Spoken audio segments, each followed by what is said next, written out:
আশা করছি আমাদের আমাদের আজকের এই আলোচনা শেষ হওয়ার পর আমরা নিজেদেরকে পরিমাপ করতে পারবো এইভাবে যে আমরা মূলত এত লম্বা সময় কিভাবে কাজ করেছি, এটা আদৌ সঠিক পদ্ধতি ছিল কিনা, বা বর্তমানে আমাদের সেখান থেকে আরো উন্নয়ন করতে হবে কিনা, ইত্যাদি।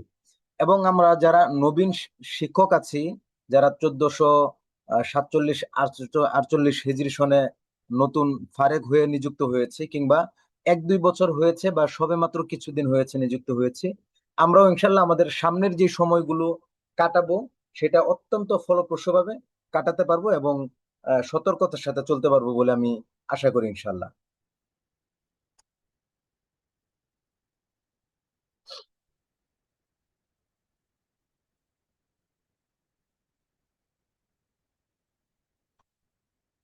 শিক্ষক কাকে বলে? মূলত শিক্ষক কাকে বলে এটা অত্যন্ত গুরুত্বপূর্ণ একটি বিষয়। প্রথমত হলো, একজন শিক্ষক এমন ব্যক্তিকে বলেন যিনি মানুষ গড়ার কারিগর, যিনি জ্ঞানের মাধ্যমে মানুষের চরিত্রকে পরিশুদ্ধ করেন এবং সুপ্ত চেতনাকে জাগ্রত করেন। শিক্ষক সেই ব্যক্তি যিনি জ্ঞান, প্রজ্ঞা এবং আদর্শকে একত্র করেন, এই তিনের সমন্বয় ঘটান। তিনি বিষয়বস্তু বুদ্ধিমত্তা দিয়ে পরিবেশন করেন এবং তার হৃদয়ে মূল্যবোধ দিয়ে রোপণ করেন। একজন শিক্ষক শুধুমাত্র পাঠদানেই সীমাবদ্ধ নন, কারণ আমরা সূরা বাকারার একটি আয়াতের মধ্যে পড়েছি, ইব্রাহিম আলাইহিসসালাম যখন কাবা শরীফ নির্মাণ করেন, তখন শেষ হলে সেখানে দাঁড়িয়ে দু হাত তুলে দোয়া করেছিলেন, রব্বানা ওয়াবআস ফীহিম রাসূলাম মিনহুম ইয়াতলু আলাইহিম আয়াতিহি ওয়া ইউযাক্কিহিম ওয়া ইউআল্লিমুহুমুল কিতাবা ওয়াল হিকমাহ। সেখানে দোয়া করেছিলেন, রব্বানা ওয়াবআস ফীহিম রাসূলাম মিনহুম, আপনি তাদের মধ্যে থেকে তাদের মধ্যেই একজন রসুল পাঠান, ইয়াতলু আলাইহিম, ইয়াতলু আলাইহিমুল কিতাবা ওয়াল হিকমাহ। আমি মনে হয় ভুল বলেছি, ইয়াতলু আলাইহিম আয়াতিহি ওয়া ইউআল্লিমুহুমুল কিতাবা ওয়াল হিকমাহ, যিনি মানুষের মাঝে আপনার কিতাব, আপনার নিদর্শন সমূহকে তেলাওয়াত করবেন, অর্থাৎ তাদেরকে পড়ে পড়ে শোনাবেন। ওয়া ইউআল্লিমুহুমুল কিতাবা ওয়াল হিকমাহ, মানুষদেরকে কিতাব এবং হিকমত শিক্ষা দিবেন। ওয়া ইউযাক্কিহিম, এবং সাথে সাথে তাদেরকে পরিশুদ্ধও করবেন, আত্মশুদ্ধিও করবেন। তাহলে এখান থেকে বোঝা যায় একজন শিক্ষক শুধুমাত্র নিদর্শন বর্ণনা করে দেওয়া, ইতিহাস বর্ণনা করে দেওয়ার মধ্যেই সীমাবদ্ধ থাকাটা উচিত না, বরং তিনি ইতিহাস বলার পাশাপাশি, বর্ণনা করার পাশাপাশি তিনি কিতাব শিক্ষা দিবেন, তিনি হিকমত, প্রজ্ঞা, জ্ঞান শিক্ষা দিবেন। প্রথমত ইতিহাস শিখাবেন, বর্ণনা করবেন, নিদর্শন বর্ণনা করবেন, দ্বিতীয়ত প্রজ্ঞা এবং কিতাব শিক্ষা দিবেন। এইটার পাশাপাশি সাথে সাথে ওয়াইউযাক্কিহিম, মানুষদেরকে, ছাত্রদেরকে পরিশুদ্ধ করবেন, আত্মশুদ্ধি রাস্তা দেখাবেন। সুতরাং একজন শিক্ষক শুধুমাত্র তথ্যের বাহক নন, বরং তিনি একজন পথ প্রদর্শক, তিনি একজন অনুপ্রেরণাদাতা এবং আদর্শ শিক্ষাদাতা।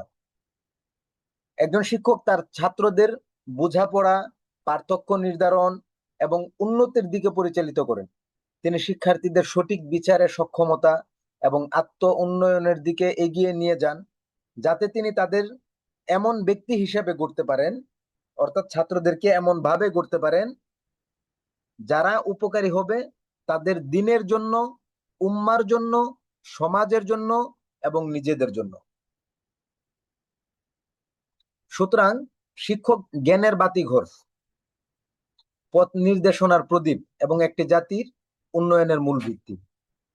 আমরা এখানে আরেকটু এগিয়ে যদি বলি, গতকালকেও বলেছিলাম বা আগের দিন বলেছিলাম, আন্নাল মুআল্লিম হুয়া মিরআতুল উম্মাহ, একজন শিক্ষক, জাযাকুমুল্লাহ,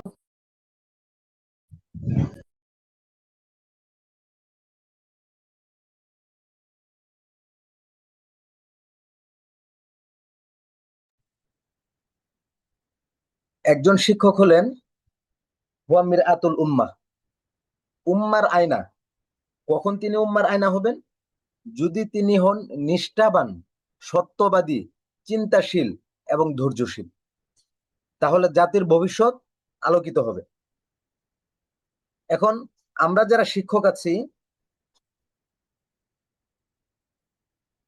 আমরা এই গুণগুলোর মধ্যে পড়ি কিনা? আমরা কি সৎ, নিষ্ঠাবান? আমরা কি সদা সত্যদা সত্যবাদী?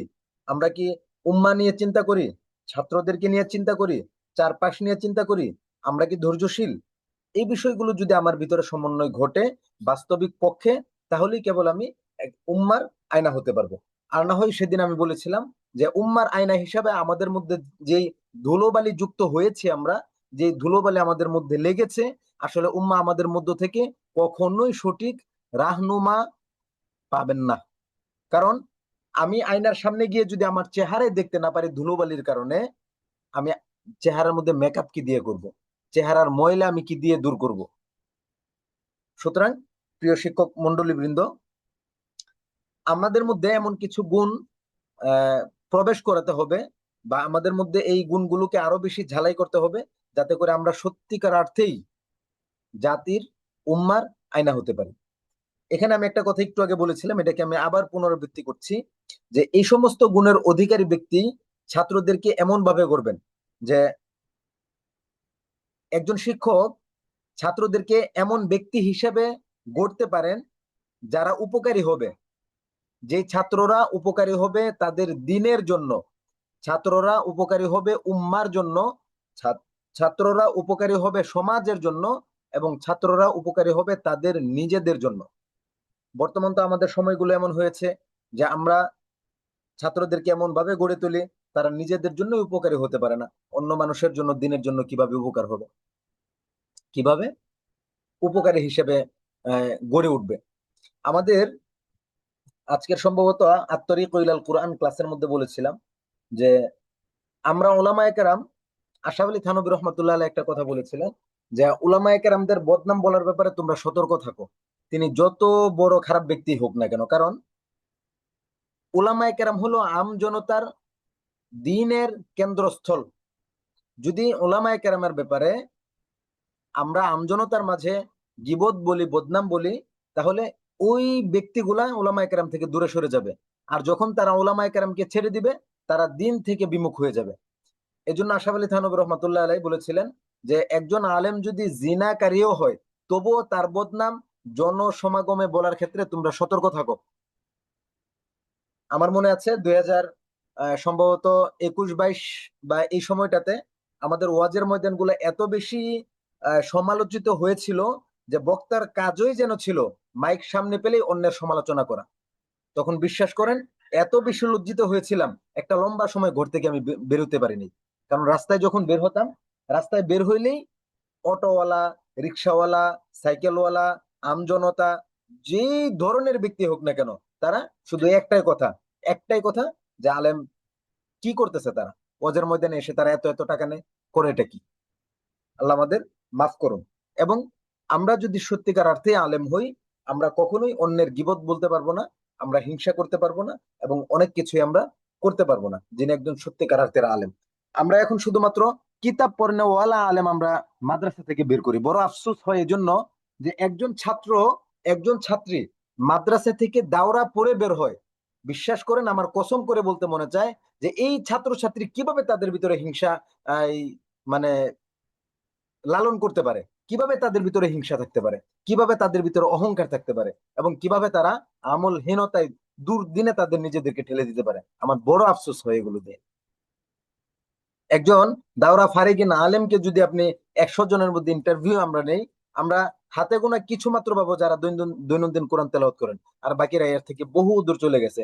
কখনো তো এমন আলেমদের সাথেও দেখা হয় যারা কোরআনকে ভুলে গেছে কত আগে, তাদের মনে নেই, অর্থাৎ সর্বশেষ কবে কোরআন তেলাওয়াত করেছিল এটা তাদের মনে নেই, মানে কোরআন হাতে নিয়ে। আল্লাহ তালা আমাদের জন্য সবকিছু সহজ করে দিন। এজন্য যে শুধুমাত্র আমরা এখানে শিক্ষক বলতেছি যে একজন শিক্ষক ছাত্রদেরকে গড়বে, শুধু এটুকুতেই সীমাবদ্ধ না। আমরা একজন শিক্ষক হিসাবে যেমন ছাত্রকে গড়ব, আমরা একজন বাবা হিসেবেও আমার সন্তানদেরকে গড়ব। আমরা একজন সম্পর্কীয় ব্যক্তি হিসেবে একজন আরেকজনের জন্য উপকারী হব। আমরা একজন বন্ধু হিসাবে বন্ধুর জন্য আমরা উপকারী হব, এবং একে অপরকে এমন ভাবে গড়ে তুলবো যেন সে নিজের জন্য উপকারী হয়, সমাজের জন্য উপকারী হয়, উম্মার জন্য উপকারী হয়, তার দিনের জন্য উপকারী হয়। এটাই হলো আন্নাল মুআল্লিমা হুয়া মিরআতুল উম্মাহ, আন্নাল ইনসান হুয়া মিরআতুল ইনসান। একজন মানুষ আরেকজন মানুষের জন্য আয়না স্বরূপ। আমরা সম্ভবত রওদাতুল আদবের মধ্যে এমন একটা বাক্য পড়েছিলাম, যে আমার বাক্যটা এখন স্পষ্ট ভাবে মনে নেই, আপনাদের কারো মনে থাকলে কমেন্টে লিখতে পারেন, যে সম্ভবত একজন মুমিন আরেকজন মুমিনের জন্য আয়না স্বরূপ, এমনটা আমরা পড়েছিলাম। সুতরাং এই জায়গাতে আমরা অবশ্যই সতর্ক থাকবো ইনশাল্লাহ।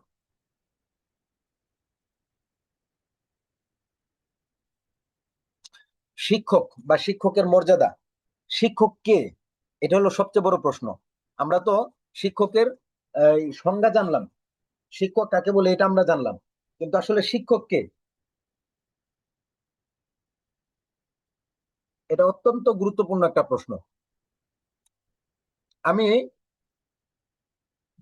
আপনাদেরকে যদি একদম ছোট করে তথ্য দিই, প্রথম শিক্ষক কে, আমাকে একটু আপনারা কমেন্ট বক্সে লিখতে পারবেন?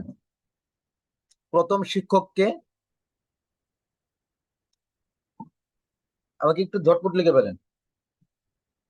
সর্বপ্রথম শিক্ষক কে?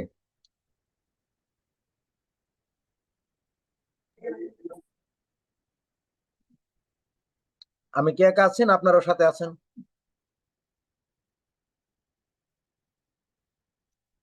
আল্লাহ সুবহানাহু ওয়া তাআলা যে শিক্ষক, এটা কি আপনাদের কাছে কোনো দলিল প্রমাণ আছে কোরআনের আয়াতের মাধ্যমে?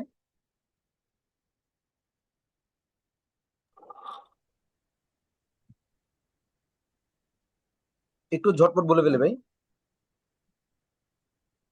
আর রহমান আল্লামাল কুরআন আছে, জি।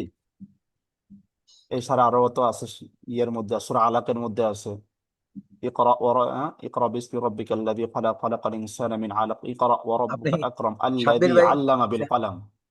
সাব্বির ভাই না বললেও পারতেন, আপনি তো আগে পরে এটা জানেন।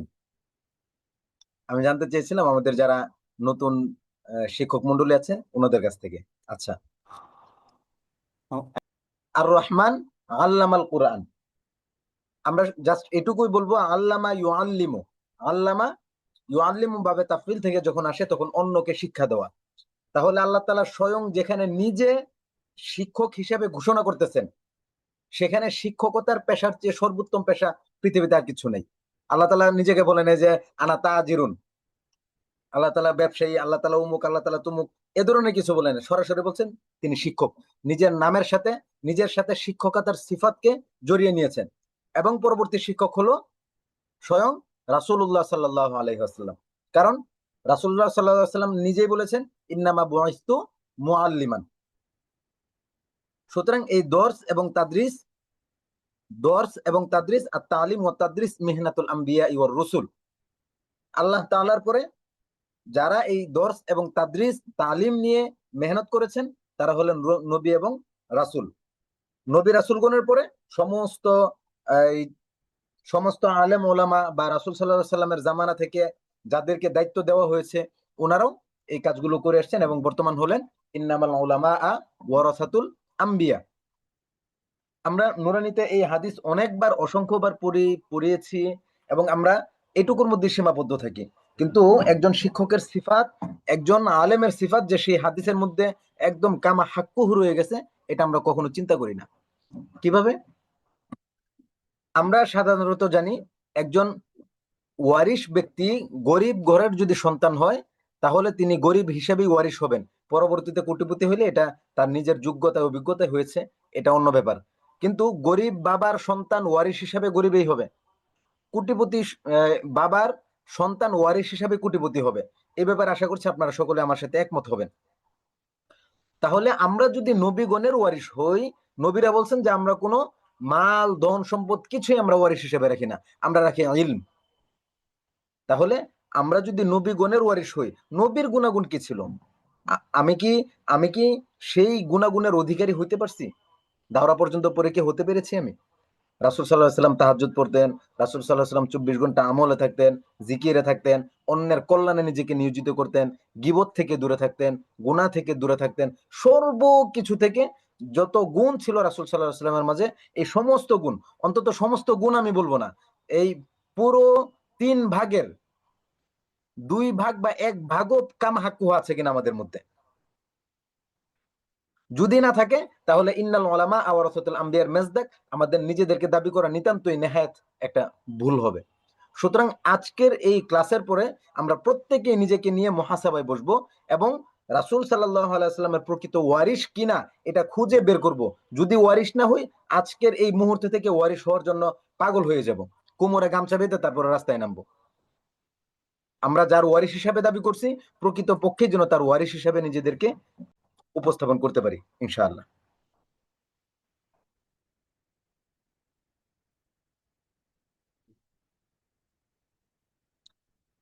এই ইলম দর্স তাদরিসের ব্যাপারে ছোট একটা হাদিস আছে, লিকুল্লি শাইইন যাকাত ওয়া যাকাতুল ইলমি আইয়ুআল্লিমাহু আহলাহু, যে প্রত্যেক জিনিসেরই যাকাত থাকে, আর ইলমের যাকাত হলো আপনি সেটা অন্যকে শিখিয়ে দিবেন, এটাই হলো ইলমের যাকাত। আরেকজন শিক্ষক হিসেবে রাসূল সাল্লাল্লাহু আলাইহি সাল্লামের চেয়ে উত্তম শিক্ষক পৃথিবীতে আর কেউ ছিল না।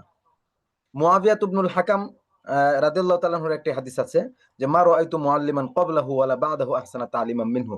রাসূল সাল্লাল্লাহু আলাইহি ওয়াসাল্লাম রাসূল সাল্লাল্লাহু আলাইহি ওয়াসাল্লামের মতো উত্তম শিক্ষক তিনার আগে এবং পরে কখনোই আমি দেখিনি। এজন্য হাদিসের মধ্যে বিভিন্ন জায়গাতে দেখবেন বিভিন্ন রকমের ঘটনা বর্ণিত আছে যে মসজিদের মধ্যে এক লোক প্রস্রাব করে দিয়েছে, রাসূল সাল্লাল্লাহু আলাইহি ওয়াসাল্লাম সাহাবীদেরকে বলছে এই তোমরা মানে থেমে যাও, তাকে কিছু বলো না, তাকে প্রস্রাব পরিপূর্ণ করতে দাও, তারপরে বলো, প্রয়োজনে পরিষ্কার আমরা করব। কেন? এটা একটা আদব ছিল যে একজন মানুষ যখন প্রস্রাব করা শুরু করেছে, মাঝখানে আটকে দেওয়াটা এটা এই, ভালো হবে না, তাকে পরিপূর্ণ ফ্রেশ হইতে দাও, এরপর আমরা কি করব, পরিষ্কার করব, অসুবিধা নেই। এটা ছিল মানে একজন উত্তম শিক্ষকের উত্তম গুণাবলীর মধ্যে অন্যতম একটি গুণ। তো সেই হিসাবে আমরা কি করি যে একজন ছাত্র যেই যা কিছুই করতেছে কেন কাজের মাঝখানে আমরা তাকে থামিয়ে দিই। এই জন্য আমরা এমনটা করব না যে ছাত্র খারাপ কাজ করতেছে এখান থেকে আমরা থামিয়ে না দিয়ে বলবো যে বাবা তুমি শেষ করো, এরপরে দেখবো যে তওবা কিভাবে করবা। না, এটা করা যাবে না, বরং শুরু থেকে এমন ভাবে তালিম তরবিয়ত করতে হবে যেন সে ছাত্র খারাপ কাজের চিন্তাও করতে না পারে। আমরা আমাদের জায়গা থেকে এভাবে সর্বোচ্চ চেষ্টা মেহনত ইনশাল্লাহ করব। ইন্নাল মুআল্লিমা ওয়াত তাবিবা কিলাহুমা লা ইয়ানসিহানা ইযা হুমা লাম ইউকরিমা, যে শিক্ষক এবং ডাক্তার এই দুজনের মধ্যে অত্যন্ত সুন্দর একটা মিল আছে। মিলটা হইলো যে এই দুই ব্যক্তিকে যদি আপনি সম্মান না করেন, এই দুই ব্যক্তির প্রতি যদি আপনি কখনো শ্রদ্ধা না রাখেন, তাদেরকে যতই তোষামোদ করেন না কেন কোনো কাজ হবে না, তাদের মাধ্যমে আপনি উপকৃত হতে পারবেন না। ফাসবির লিদাইকা ইন আহান্তা তবিবা, যদি তুমি এই ডক্টরকে যদি তুমি এহানত করো, অসম্মান করো, তাহলে তুমি চিকিৎসার জন্য অপেক্ষায় থাকতে হবে, ওই ডাক্তার কখনো তোমার চিকিৎসা করবে না। ওয়াসবির লি জাহলিকা ইন জাফাউতা মুআল্লিমান, আর তুমি মুআল্লিমের সাথে যদি তুমি এই অশোভনীয় আচরণ করো, মুআল্লিমকে যদি অসম্মান করো, তাহলে তুমি অজ্ঞতা নিয়ে তোমার ধৈর্য ধারণ করতে হবে, কারণ তিনি তোমাকে শিক্ষা দেওয়ার ক্ষেত্রে যথেষ্ট কার্পণ্যতা করবেন। সুতরাং আমরা এই জায়গাগুলোতে যথেষ্ট কেয়ারফুল থাকবো, সতর্ক থাকবো। আমরা আমাদের ছাত্ররা বেয়াদব থাকবে, অনেক কিছুই থাকবে, কিন্তু তাদেরকে শুরুতে আমরা কি তালিম দিচ্ছি এটা হলো সবচেয়ে বড় ব্যাপার। আমার একজন ছাত্র আছে, বয়স খুব বেশি না, খুবই অল্প। তাকে যখন আমি পড়ানো শুরু করি, আমি সর্বপ্রথম মানে প্রথম দিনেই তাকে আলিফ নাক শিখিয়ে আমি শিখিয়েছিলাম ই যে তানিবুল গদাবা, ই যে তানিবুল গদাবা, তোমরা রাগ পরিহার করো। আমি কেন শিখিয়েছিলাম? বড় একটা পরিকল্পনাকে সামনে রেখে আমি শিখিয়েছিলাম। কারণ হলো যে আমি এই বাচ্চাটাকে যদি আজকে আমার প্রথম ক্লাসে যদি আমি শিখিয়ে দিই যে প্রথম ক্লাসের ছাত্র উস্তাদের প্রতি অন্যরকম একটা মর্যাদার চোখে দেখে, এই দিন যা বলবে ছাত্র সেটাকে বিরাট কিছু মনে করে গ্রহণ করবে। সুতরাং প্রথম দিনের সবকটা আমার এটা ছিল, তুমি রাগ পরিহার করো। তার ভিতরে যদি এই রাগ, এই গুণটাকে আমি বদ্ধমূল করে দিতে পারি, আমার জীবনে যা কিছু তাকে দিতে চাই, পৃথিবী থেকে যা কিছু সে চায় অর্জন করতে, সবকিছু তার দ্বারাতে সম্ভব, সবকিছু সম্ভব। জাস্ট শুধুমাত্র এই যে তানিবুল গদাব, আর কিছু না। সাথে আমি আর দুইটা লাইন শিখিয়ে দিয়েছিলাম যে তোমরা রাগ পরিহার করো, কারণ কি, রাগ মানুষকে দুঃখ দেয়, রাগ মানুষকে সারা জীবন দুঃখ দিবে। সুতরাং আমরা রাগ করব না, তার ব্যাপার।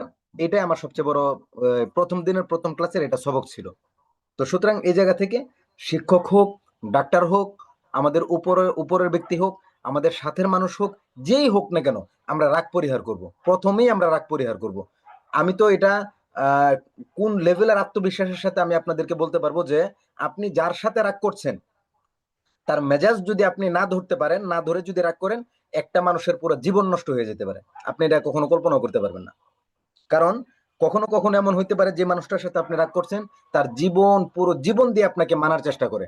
এমন ব্যক্তিকে যদি আপনি কখনো এই রাগ করেন এমন ভাবে যে যেখানে রাগ করার দরকার ছিল না, এবং পরবর্তীতে জানার পরে বোঝার পরেও সেটাকে আপনি বদ্ধমূল করে রাখেন, তাহলে এখানে অনেক বড় ক্ষতি হওয়ার সম্ভাবনা থাকবে।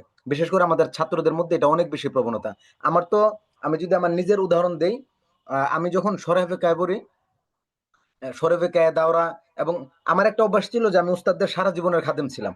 আমি যখন আসনা ফাউন্ডেশনে গত কিছুদিন আগেও আমি ট্রেনিং করে আসছি, তখন আমি আমার স্যারদের খাদেম ছিলাম। আমি সেখানে আমার পরিচয়, আমি কি করি, আমি কি শিখেছি কি জানি, এই পরিচয় গোপন রাখছি, যাতে করে উস্তাদদের খেদমত করা থেকে আমি বিরত থাকতে না পারি। কারণ স্যাররা যথেষ্ট সম্মানী মানুষ ছিলেন। ওনারা ওনারা কারো মানে পদবি যদি জানতেন, বা যে সে অনেক বড় ব্যক্তি, বা তার অবস্থান কি, শিক্ষা দীক্ষা কি জানার পরে স্যাররা অবশ্যই খেদমত নিতে কার্পণ্য করতেন। এজন্য সর্বশেষ যখন স্যাররা জানছেন যে আমি কি করি, কে আসে, বিষয় সবকিছু জোর করে জানলেন, তারপর যেই স্যারের খেদমত আমি করতাম, জুতা টাইনে দিতাম, মোটরসাইকেলের হেলমেট নিয়ে আসতাম, স্যার আমার থেকে মুখ ফিরিয়ে নিছে। মুখ ফিরিয়ে নিছে মানে আমার সামনে দাঁড়ালে স্যার আমার দিকে তাকায় কথা বলে না। কারণ স্যারের একটা অভ্যাস হলো, কোনো সম্মানী ব্যক্তি যদি সম্মানী ব্যক্তির সাথে যদি স্যার এমন কোনো কথা বলেন বা আচরণ করেন, বা মানে বড় কথা বলেন যে মানে অন্য রকমের ছিল, সম্মানের উপযুক্ত ছিল, পরে মনে পড়ে তখন স্যার নিজে লজ্জিত হন। তো এই যে স্যার আমার সামনে এসে মানে এই মাথা নিচু করে কথা বলেন, এরপর থেকে কখনো আমি কোনোদিন পড়া বুঝি নাই। সর্বাইকে কোরআন তর্জমা উস্তাদ আমার সামনে আমার চোখের দিকে চোখ রেখে পড়া না বললে, মানে উস্তাদও কথা বলতে পারতেন, আমিও কথা বলতে, আমিও পড়া বুঝতাম না। একদিন কোন ক্যারেং এই ছাত্ররা, আমার উপরের ক্লাসের কোন এক ছাত্র আমার কাছে, আমার সাথে হিংসাবশত হুজুরের কাছে একটা বদনাম করেছে। হুজুর কোন রকমের যাচাই করে নেই, যাচাই না করার ফলে আমার দিকে আর তাকায় কথা বলে না। ওই দিনের পর থেকে আর কখনোই আমি কোরআন তর্জমা বুঝিনি। ওই দিনের পর থেকে ওই বছরের আর কখনো আমি কোরআন তর্জমা বুঝিনি। এই যে যে বুঝে না বুঝে কারো প্রতি রাগ করাটা, আমার তো নিয়ম হলো যে আমি আপনাকে জীবনের সবটুকু দিয়ে ভালোবাসবো। আপনি আমার সাথে রাগ করার আগে একবার ভাববেন, একবার চিন্তা করবেন, এবং আগে জিজ্ঞেস করবেন আমি যে রাগটা করবো আমার রাগের কারণটা ঠিক আছে কিনা। যদি হয় ঠিক আছে ভাই, আপনি যে রাগ করার নিয়ত করছেন এটুকুই তো আমার ভিতরে কলজা পর্যন্ত শুকিয়ে যাবে, আর রাগ করলে তো পুরো জীবন ধ্বংস হয়ে যাবে। সুতরাং আমরা এই জায়গাটাতে খুব বেশি সতর্কতার সাথে চেষ্টা করব যে সর্বোচ্চ রাগ পরিহার করে, সর্বোচ্চ আন্তরিকতাকে সামনে রেখে একজন মানুষকে গড়ার জন্য, একজন মানুষকে আদব শেখানোর জন্য, একজন মানুষের সাথে চলার জন্য, সে আপনার সবচেয়ে কাছের মানুষ হোক, এমন মানুষ হোক যে 24 ঘন্টা আপনার সাথে চলে, তার সাথেও আপনি রাগ পরিহার করেন। ইনশাল্লাহ জীবন সুন্দর হবে, সময় সুন্দর কাটবে, কখনো দুঃখ আসবে না, কখনো হতাশা কাজ করবে না, এবং কখনো বলতে হবে না যে আমাদের সুন্দর সময়গুলো কোথাও জমা রেখে এসেছি।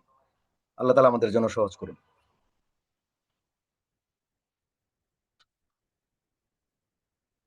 আচ্ছা, আব্দুল্লাহ ইবনে মুবারক রাহিমাহুল্লাহকে বলা হইলো যে লাউ কিলা লাক, যদি আপনাকে বলা হয় লাম ইয়াবকি মিন উমরিক ইল্লা মিন ইয়াউমিন মা কুনতা সানিয়া, যে আপনার জীবনের মাত্র একটা দিন বাকি আছে, একটা মুহূর্ত বাকি আছে, এমত অবস্থা আপনি কি করতে চান? যদি আব্দুল্লাহ ইবনে মুবারক রহমতুল্লাহ ব্যাপারে আপনারা জানেন যে তিনি 6 মাস যুদ্ধের জিহাদের ময়দানে কাটাতেন, আর 6 মাস হলো ইবাদতের মধ্যে কাটাতেন, দর্স তাদরিসের মধ্যে কাটাতেন। তো এই ব্যক্তি এসে বলতেছে কলা কুনতু উআল্লিমুন নাস, যে আমার জীবনের যদি একটা মুহূর্ত বাকি থাকে, ওই মুহূর্তে আমাকে ইখতিয়ার দেওয়া হয়, আল্লাহ তাআলা বলে যে তোমাকে ইখতিয়ার দিলাম, তুমি কি করবা করে নাও, ওই মুহূর্তে আমি কি করব, মানুষকে শিক্ষা দিব। সুতরাং আমরা যে পেশায় আছি, এই পেশাটা অত্যন্ত গুরুত্বপূর্ণ একটা পেশা, সম্মানী পেশা, এবং এই পেশার চেয়ে সম্মানী পেশা পৃথিবীর আর কোনো পেশা নেই। কারণ যারা কোটিপতি হয়েছে এই পেশার শিক্ষকের শিক্ষার মাধ্যমেই তারা কোটিপতি হয়েছে, নয়তো তারা কোটিপতি হওয়ার জ্ঞান তথ্য কোথাও জানতে পারতো না। আল্লাহ তালা আমাদেরকে এই পেশাকে সম্মানের সাথে গ্রহণ করে তৌফিক দান করুন। সুতরাং দুনিয়াকে হার শখসা সে মোকাবেলা করো, দুনিয়ার যত মানুষ আছে সবার সাথে তুমি যুদ্ধে লিপ্ত হও, কোনো অসুবিধা নেই। মাগার জব মোকাবেলা উস্তাদ ইয়া ওয়ালিদাইন সে হো তো পিছে হট যাও, যদি মোকাবেলাটা উস্তাদ এবং পিতামাতার সাথে হয়ে যায়, কোনো চুঁচার ব্যতীত তুমি পিছু হটে যাও, क्योंकि हार तुम्हारा मुकद्दर होगी, যে সেখানে হেরে যাওয়াটা তোমার ভাগ্যে ফরজ। কারণ হলো কোরআনের মধ্যে বলা আছে না যে লা তাকুল্লাহুমা উফিন ওয়ালা তানহারুহুমা, লা তাকুল্লাহুমা উফ। উফ শব্দটা কেন বলছে? যে তাফসিরে কুরতুবী এবং বিভিন্ন তাফসিরের মধ্যে এই কথা বলে যে পৃথিবীর বুকে যদি কষ্টকে বোঝানোর জন্য এর চেয়েও আরো আদনা কোনো শব্দ থাকতো, আল্লাহ তাআলা ওখানে সেটা ব্যবহার করতেন। আমরা তো সামান্য ধাক্কা খেলে উষ্টা খেলে সবার আগে উফ শব্দটা উচ্চারণ করি, উফ। এজন্য বলছে সর্বনিম্ন শব্দ এটাও তোমাদের বাবা মার জন্য তোমরা বলো না, যে তাদের আচরণে তোমরা বলো না উফ। কারণ তুমি উফ বললে তারা এর চেয়েও বেশি কষ্ট পেয়ে যাবে, তাদের আচরণে কষ্ট না পাওয়া। সুতরাং সেখানে তাদের বিরুদ্ধে যুদ্ধ করা, তাদের বিরুদ্ধে অসৎ আচরণ করা, একদম হার পুরো জিন্দিগি পুড়ে যাওয়ার জন্য আপনার মানে মুকাদ্দার হয়ে যাবে। ইহি কানুনে ফিতরত হয়, এটাই প্রকৃতির নিয়ম, প্রকৃতি এভাবে শাস্তি দেয়। সুতরাং আমরা এই জায়গাতে যথেষ্ট সতর্ক থাকবো। এটা এখানে আমি কেন বললাম, এটা আপনাদের একটা প্রশ্ন হতে পারে যে এটা আদাবিয়তের বিষয়। আমি এই জন্য বললাম যে এই বিষয়টাকে আমরা সামনে রেখে আমাদের যে ছাত্র ছাত্রীরা থাকবে তাদেরকে আমরা ডেভেলপ করব। এবং এই সবকটা আমি আমার কাছে মনে হচ্ছে যে এই সবকটাই শুধু আমার ছাত্রছাত্রীদেরকে শিখিয়ে দিই, সারা জীবন আর কিচ্ছু দরকার নাই। তুমি বাপ মাকে সম্মান করো, উস্তাদকে সম্মান করো, তোমার জীবন কামিয়াব হয়ে যাবে, বাকিটা অটো হয়ে যাবে। আহ আপনি যদি প্রতিনিয়ত নিজেকে শানিত না করেন, সময় আপনাকে মরিচার মতো খেয়ে ফেলবে। প্রতিনিয়ত প্রতিনিয়ত আপনি যে কাজেই করেন, আপনি যেই কাজেই করেন, আপনি যদি একটা জিনিস ভাঙতে চান, একটা বিল্ডিং ভাঙার কাজ করেন, সেটাতেও যদি আপনি প্রতিনিয়ত নিজেকে শানিত না করেন, আপনাকে মরিচিকার মতো খেয়ে ফেলবে। কারণ আজকে যে সিস্টেমে আপনি বিল্ডিং ভাঙার কাজ করেছেন, আগামীকালকে সেই সিস্টেম আর কাজ করবে না, এর চেয়ে মানে আপডেট জিনিস চলে আসবে, আপনাকে সেই আপডেটের চিন্তা করতে হবে, আর না হয় হেরে যাবেন। শিক্ষক প্রশিক্ষণ কেন জরুরি? এটা অত্যন্ত গুরুত্বপূর্ণ একটা অধ্যায়, যে আমরা শিক্ষক প্রশিক্ষণ কেন করব। শিক্ষক প্রশিক্ষণ করার অন্যতম কিছু কারণ আছে। এর মধ্যে প্রথমেই তো আমরা বললাম যে শিক্ষককে, শিক্ষক হলেন শিক্ষা ব্যবস্থার কেন্দ্রবিন্দু ও প্রাণ শক্তি। তাই তার মধ্যে থাকতে হবে দক্ষতা, সৃজনশীলতা, দায়িত্ববোধ ও কার্যকর উপস্থিতি। আল মুআল্লিম হুয়া মিহওয়ারুল আসাসি লিল আমালিয়াতি তালিমিয়া ফায়ানবাগি লাহু আন ইয়াকুনা মাহিরান ওয়া ফাআলান ফিহা। সুতরাং প্রশিক্ষণ হলো, আমরা প্রশিক্ষণটা কেন করব?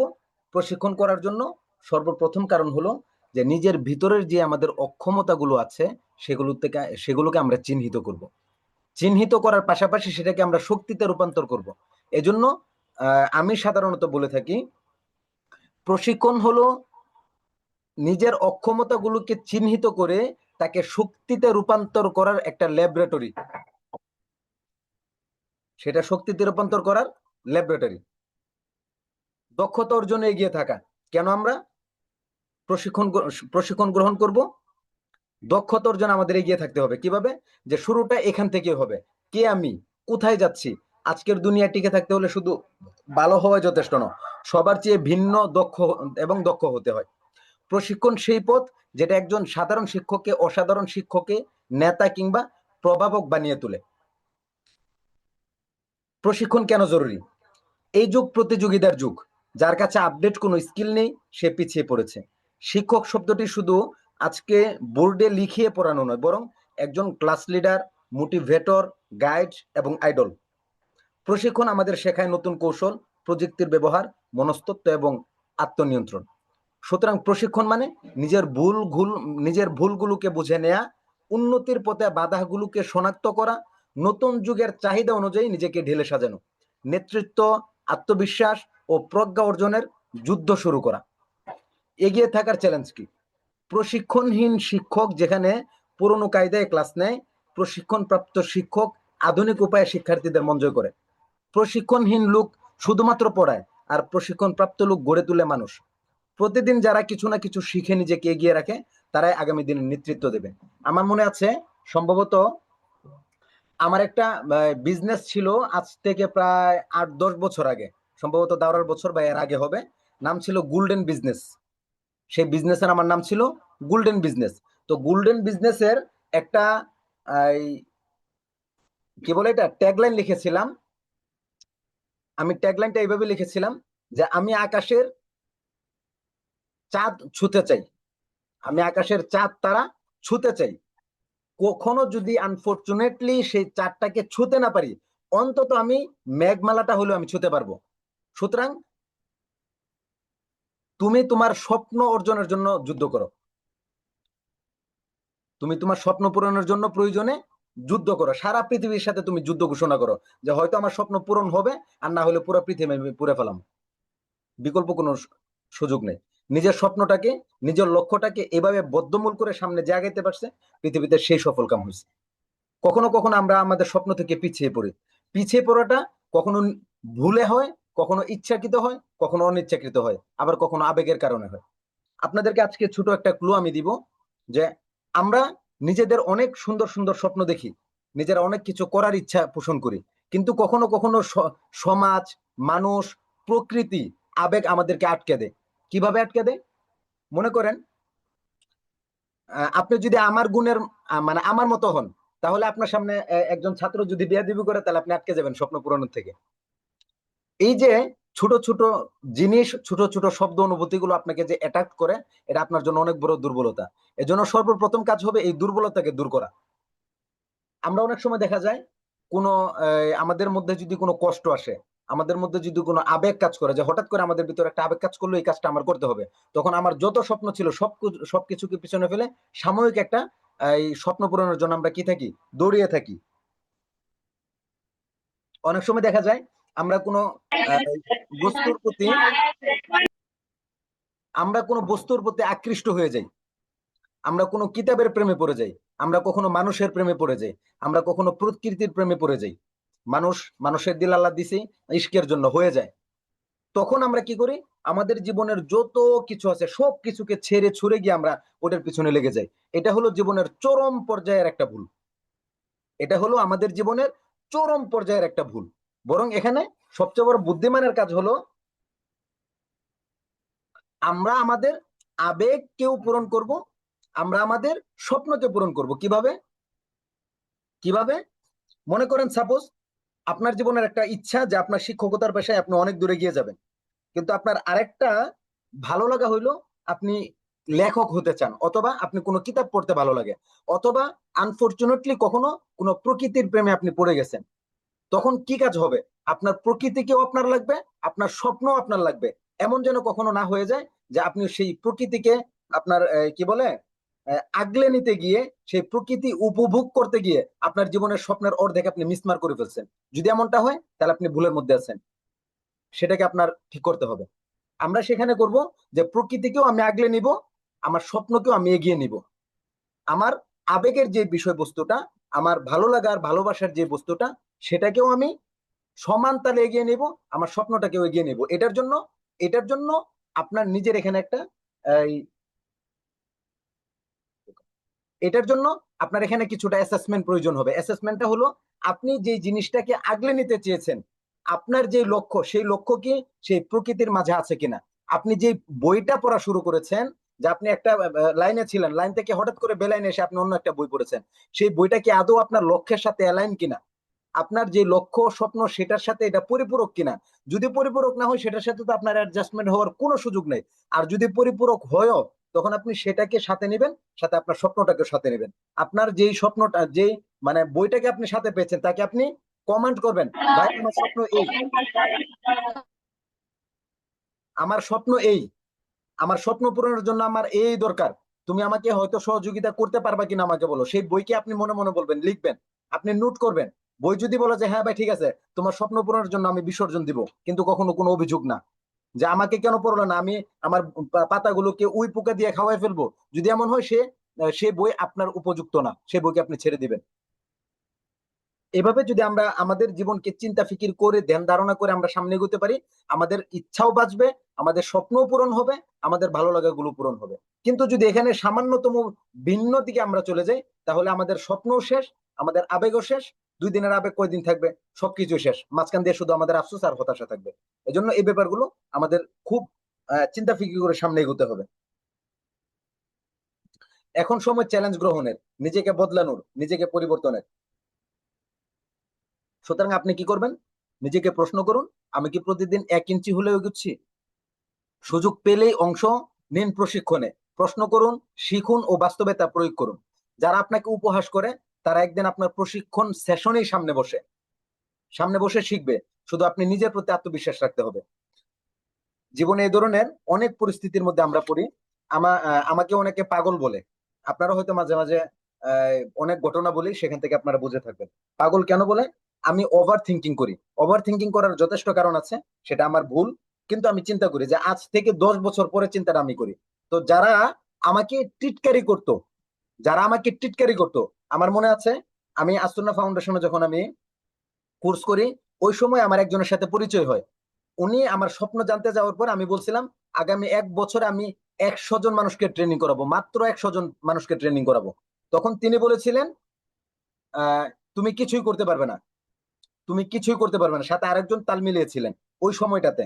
তো আমার ব্যক্তিগতভাবে কষ্ট পেয়েছিলাম, রাগ এমন হয়েছিল। আমি বলছিলাম 1 বছরে একশো একশো মানুষকে ট্রেনিং করাবো। আমি আলহামদুলিল্লাহ 1 মাসে 500 মানুষকে ট্রেনিং করেছি।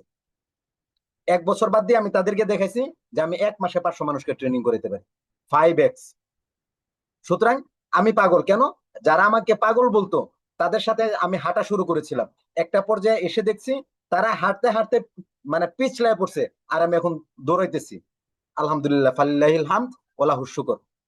সুতরাং আপনারা ওইভাবে নিজের প্রতি আত্মবিশ্বাস রেখে নিজেকে গড়ুন, নিজেকে আরো বেশি আত্মবিশ্বাসী উদ্যমী করে সামনে এগিয়ে নিন। এবং আজকে যারা আপনাকে উপহাস করছে, আগামীকালকে তারা আপনার সামনেই বসে শিখবে, আপনাকে বলবে যে ভাই আমাকে কি করো, এটা দাও। গতকালকের আগের দিন আমার এক ভাই, আমি যখন আপনার মিজান পড়ি তখন তারা হেদায়া পড়ে। গতকালকে এক ভাই আমাকে কল করেছে বিভিন্ন বিষয় বোঝার জন্য এবং কিছু বিষয়ে পরামর্শের জন্য। তাহলে ওই ভাইরাই তো তখন আমাকে পাত্তা দিত না, তাহলে আজকে কেন তারা আমাকে কল দেয় বা কল দেয়? এর মূল কারণ হলো এটা আমি আপনাদের কাছে বড়ত্ব প্রকাশ করছি না, এই কথার প্রেক্ষাপটে বাস্তব একটা উদাহরণ আমি আপনাকে দিচ্ছি। সুতরাং আপনিও এরকম হওয়ার চেষ্টা করেন। আমি আশা করি আপনি এর চেয়েও বেশি দৌড়াতে পারেন। এবং যারা আপনাকে টিটকারি করে হটকারি করে, তারা সর্বদাই আপনার ব্যাপারে ভুল ধারণা রাখে এবং পরবর্তীতে লজ্জিত হয়। সুতরাং উপসংহারের মধ্যে আমি বলবো যে সেলফ ডেভেলপমেন্টের প্রতিযোগিতাটা সহজ না, কিন্তু মূল্যবান। প্রশিক্ষণ নেওয়া মানে নিজেকে শ্রেষ্ঠত্বের পথে ধাবিত করা। প্রতিদিন শিখুন, প্রতিদিন এগিয়ে যান, কারণ সবচেয়ে বড় প্রতিযোগী আপনি নিজেই, নিজের কাছে নিজেই প্রতিযোগী। আপনাদের একটা ছোট তথ্য দিয়ে রাখি। আজকে কমিউনিকেশনের ক্লাসটা সাধারণত আমি এক ক্লাসে শেষ করি, কিন্তু আপনাদের সাথে আমার এই ক্লাসটা হয়েছে 3টা ক্লাস। আমি নিজেই অবাক হয়েছি যে এটা কিভাবে সম্ভব।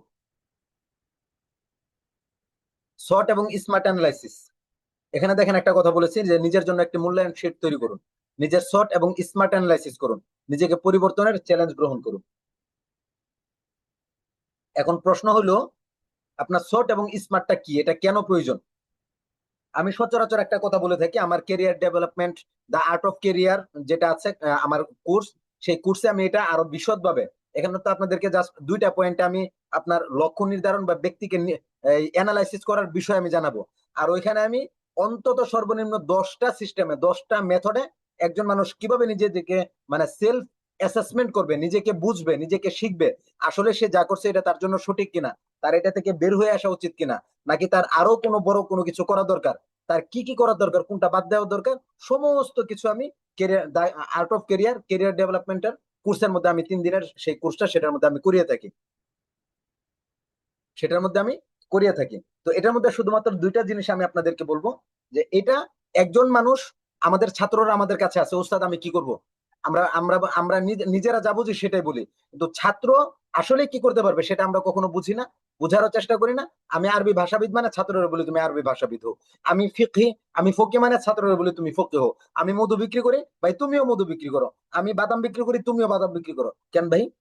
আমি যা করি এটাই কেন তার করতে হবে? তার নিজস্ব মেধায় কি ধরে, তার ব্যক্তি সত্তার গুণ কিগুলি, এগুলো আমরা জানি বুঝি, তার মন মানসিকতা কি চায় সেটাকে অ্যানালাইসিস করে তারপরে গিয়ে আমরা কি করি, তাকে পরামর্শ দিই। এটা হলো একজন সঠিক লিডারের দায়িত্ব। সুতরাং এই শর্ট এবং স্মার্ট অ্যানালাইসিসটা যখন আমরা জানবো, তখন যেমন নিজেরা নিজেদের জীবনের লক্ষ্য নির্ধারণ আমি করতে পারবো, আমাদের ছাত্রদের জীবনের লক্ষ্য আমি নির্ধারণ করে দিতে পারবো। সুতরাং শর্ট, এটা হলো 4টা জিনিসের সমষ্টি। এস তে স্ট্রেংথ, শক্তিমত্তা, ডাব্লিউ তে উইকনেস, দুর্বলতা, ও তে অপরচুনিটিস, সুযোগ, টি তে থ্রেট, হুমকি। সুতরাং আপনার স্ট্রেংথ, স্ট্রেংথ কি? যে আপনি যখন বসবেন, আজকে আপনি খাতা কলম নিয়ে বসবেন, আগামীকালকে আমি মুহাসাবা ফরমের মধ্যে প্রশ্ন করবো যে কে কে এটা করেছেন। আপনার নিজেকে চেনার জন্য এটা করতে হবে যে আপনার শক্তি কি কি, আপনার শক্তি কি কি। আপনি একটা আহ, লক্ষ্যে যাইতে চান, আপনার একটা লক্ষ্য আছে, সেখানে যাইতে চান। মনে করেন সাপোজ আপনি একজন এটা কি বলবো আপনাকে, আমরা যেহেতু শিক্ষক, আমরা চাই আমি যে কোনো একটা ফোনে আমি এগিয়ে যাব। যেমন মনে করেন আপনি আরবি ভাষাবিদ হবেন, আরবি ভাষাবিদ হওয়ার জন্য আপনার শক্তি কি কি।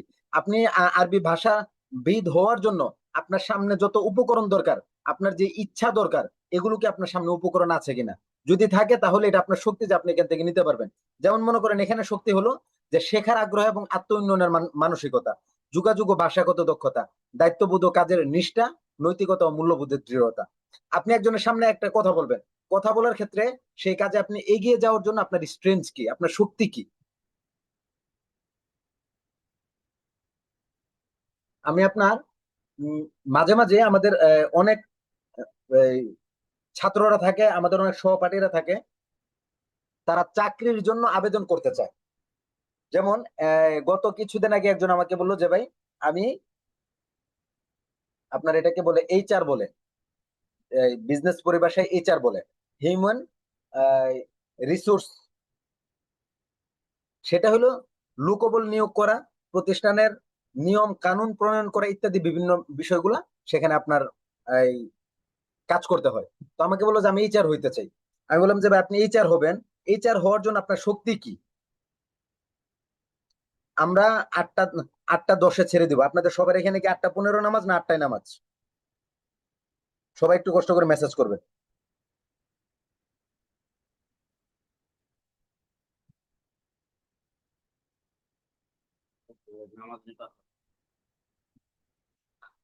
সুতরাং আমি তারা বললাম যে আপনার শক্তি কি, অর্থাৎ আপনি যে এইচআর এ কাজ করবেন, আপনার এখানে দক্ষতাগুলো কি আছে, কোন বিষয়গুলোকে সামনে রেখে, মানে কোন বিষয়ের কারণে 8টা 15, 8টা 15, 8টা 30, আচ্ছা 8টা 15 অধিকাংশ বলতেছে, সেই হিসাবে আমরা 8টা 10-এ আমরা ছেড়ে দিব, 8টা 25 থেকে আবার আমরা শুরু করব। মাঝখানে সময়টুকু আমাদের জন্য বিরতি থাকবে। তাহলে এইচআর এর জন্য যে সে কাজ করবে, অথবা আমি এইচআর যাব না, আমি এইচআর যাব না, আমরা যেহেতু শিক্ষক আমি আরো সহজে বলি। মনে করেন একজন মুহতামিম হতে চায়, বা একজন নাজেমে তালিমাত হতে চায়, বা একজন দারুল ইকামা হতে চায়। আমরা তো শুধুমাত্র চেহারা সুন্দর, বডি গার্ডা ভালো, আমরা নাজেমে তালিমাত বানিয়ে দিই। চেহারা সুন্দর, উঁচা লম্বা, মুহতামিম বানিয়ে দিই। বাকপটুতা আছে, দারুল ইকামা বানিয়ে দিই। কেন ভাই? এগুলোর জন্য কি শুধুমাত্র চেহারার সৌন্দর্য থাকলে দারুল ইকামা আর নাজেমে তালেমাত বানানো যায়? না। একজন নাজেমে তালেমাত হইতে চাইলে আমার কাছে যদি আসে, আমি খালিদের কাছে যদি আসে, সর্বপ্রথমে আমি দেখব তিনি নাজিমে তালিমাত, তালিমের নাজিম হওয়ার যোগ্যতা কি কি রাখেন, ওনার শক্তি কি কি আছে। এখন উনি তালিম বিষয়ে কি মানে জানেন, উনি একটা তালিমি পরিবেশ করার জন্য কি কি জানেন, বিস্তারিত জানার পরে আমি তাকে নাজেমে তালিমাত বানাবো। সুতরাং একজন নাজিমা তালিমাতের শক্তি কি কি আমাকে যদি বলেন, আমি আলহামদুলিল্লাহ এহতেমামের দায়িত্ব, নাজিমা তালিমাতের দায়িত্ব, আপনার দারুল ইকামার দায়িত্ব, সমস্ত দায়িত্বই আমি পালন করেছি। তো সেই জায়গা থেকে যদি আমাকে বলেন যে একজন নাজিমা তালিমাত হিসাবে আমাকে যদি নিয়োগ দিতে চান, আমাকে যদি বলেন যে আপনার শর্ট অ্যানালাইসিস আমাকে বলেন যে আপনার শক্তি কি, আমি প্রথমে বলবো যে আমাকে যদি তালিমাতের দায়িত্ব দেন, আমি পৃথিবীর সবচেয়ে সেরা শিক্ষা ব্যবস্থাপনা আমি আপনাকে উপহার দিব। এটা আমার শক্তি। এটাকে বলে শক্তি। কেন শক্তি? যে আমি শিক্ষার পরিবেশ কিভাবে করতে হয় আমি জানি, ছাত্রের মেন্টাল সেট আপ কিভাবে এক জায়গাতে খুঁটি মারতে হয় সেটা আমি জানি, শিক্ষকদেরকে কিভাবে মানে কলজা পর্যন্ত খুলে খায় ফেলতে হয় সেটা আমি জানি। সুতরাং এটা আমার শক্তি। উইকনেস যদি বলেন যে আপনি নাজেমা তালিমাত হবেন, কিন্তু আপনার দুর্বলতা কি কি? হ্যাঁ, আমার এখানে দুর্বলতা আছে। আমার আগে দুর্বলতা ছিল, আমার একটু রাগ ছিল বেশি, ধৈর্য ছিল কম। আলহামদুলিল্লাহ গত 4 মাস আমি একটা ট্রেনিং এর মধ্যে ছিলাম। এই ট্রেনিং থেকে আল্লাহর রহমতে এমন ধৈর্য আমি শিখেছি, যে ধৈর্যের পরে আমি বিশ্বাস করি যে আল্লাহ তালা যদি আমাকে পাগল না বানিয়ে ফেলেন, এই ধৈর্য আমার কাছ থেকে ছুটবে না। ফালিল্লাহিল হামদ ওয়া লাহুশ শুকর। আল্লাহ তাআলা কখনো কখনো এমন কিছু পরিস্থিতি আমাদেরকে তৈরি করে দেন। বিশেষ করে আমি অনেক সময় দোয়া করেছি যে আল্লাহ তাআলা যেন আমাকে সবসময় উত্তম কিছু শিক্ষা দান করেন। এজন্য আমি একটা কথা বলে থাকি যে আমাদের সামনে যা কিছু আছে সবকিছুই আল্লাহ তাআলার পরিকল্পনা। আজকে একটা ক্লাসের মধ্যে আমি বলতেছিলাম যে আমরা যে অটো দিয়ে যাই 2 মিনিটের জন্য, অটোর আমার পাশে যে মানুষটা বসেছে তাকে আল্লাহ তাআলা কোনো পরিকল্পনা দিয়ে আমার পাশে বসিয়েছেন। তার কাছ থেকে আমি উপকার নিতে পারলাম কি পারলাম না, এই দায় এবং ব্যর্থতা আমার। কিন্তু আল্লাহ পরিকল্পনা দিয়েই পাঠিয়েছেন। না হয় কেন আপনার সাথে দেখা হবে? পৃথিবীতে আর মানুষ ছিল না, সে কেন আপনার সাথে বসলো? হাজার হাজার মানুষ ছিল, হাজার হাজার লোক ছিল, হাজার হাজার অটো ছিল, ওইটাতেই কেন আপনার বসতে হবে, ওই মানুষই কেন আপনার সাথে বসলো?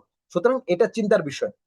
তাহলে ওয়েকনেস কি, যে সেখানে আমার কোনো দুর্বলতা আছে কিনা, যে আমি নাজেমা তালিমাত তার দায়িত্ব পালন করার ক্ষেত্রে আমার শক্তি আছে, কিন্তু আমার দুর্বলতা কি? একটা মানুষের শুধু শক্তি থাকে না, দুর্বলতা থাকে। দুর্বলতার মধ্যে কি কি? আমার দুর্বলতা হলো যদি কোনো শিক্ষক এসে আমাকে বলে, হুজুর আমার পকেটে টাকা নেই, আমি নিজের বেতনের টাকা তাদেরকে দিয়ে দিব। যদি এসে বলে, হুজুর আমি অসুস্থ, আমি কোনো যায়, হুজুর কোনো সমস্যা নেই, আমি ওষুধ এনে খাওয়াইতেছি, নিজে ডাক্তারি করে প্রেসক্রিপশন করে ওষুধ এনে আমি তারা খাওয়াবো। যদি বলে, যদি আমারে বলে, হুজুর আমার বাড়িতে অসুস্থ লোক, কি সমস্যা হয়েছে, আপনার বাড়িতে ঝগড়া লাগছে, ঠিক আছে পুরা মিটিং করেন, আমি গিয়ে এটা সমাধান করে দিব। আমার এটা দুর্বলতা, সাংঘাতিক রকমের দুর্বলতা, উইকনেস। আপনার সমস্যা আমি কখনোই মাথায় নিয়ে চলবো না, আপনাকেও মাথায় নিয়ে চলতে দিব না।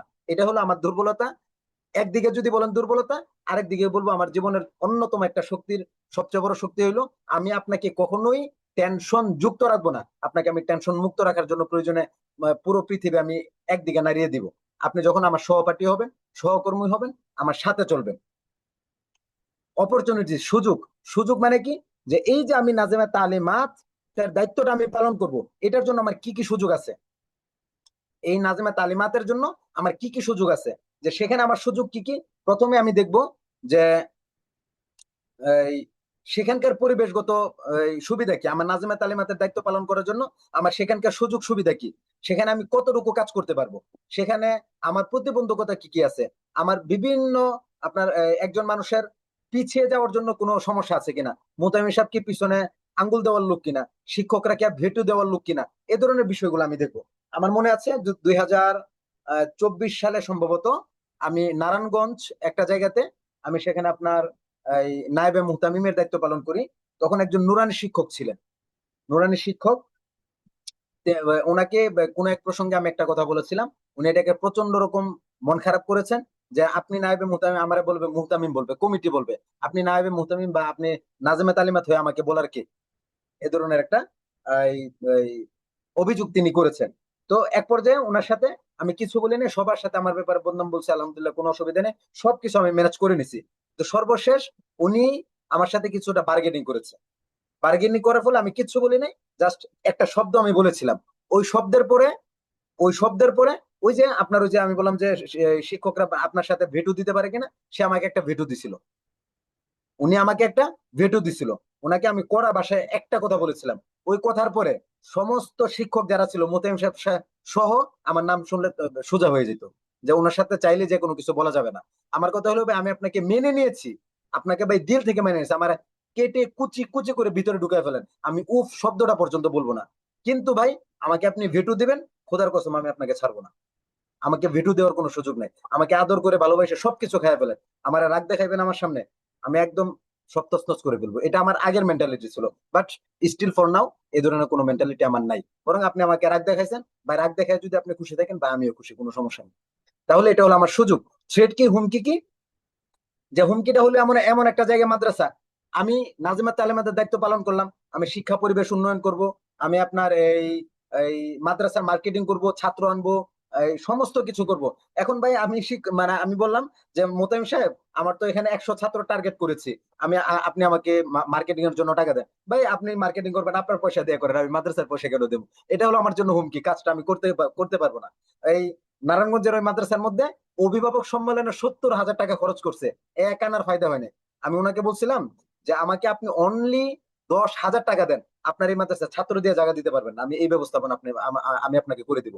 পৃথিবীর সর্বশ্রেষ্ঠ মার্কেটিং স্ট্র্যাটেজি বিশেষ করে মাদ্রাসার জন্য আমি আপনাকে প্রোভাইড করব।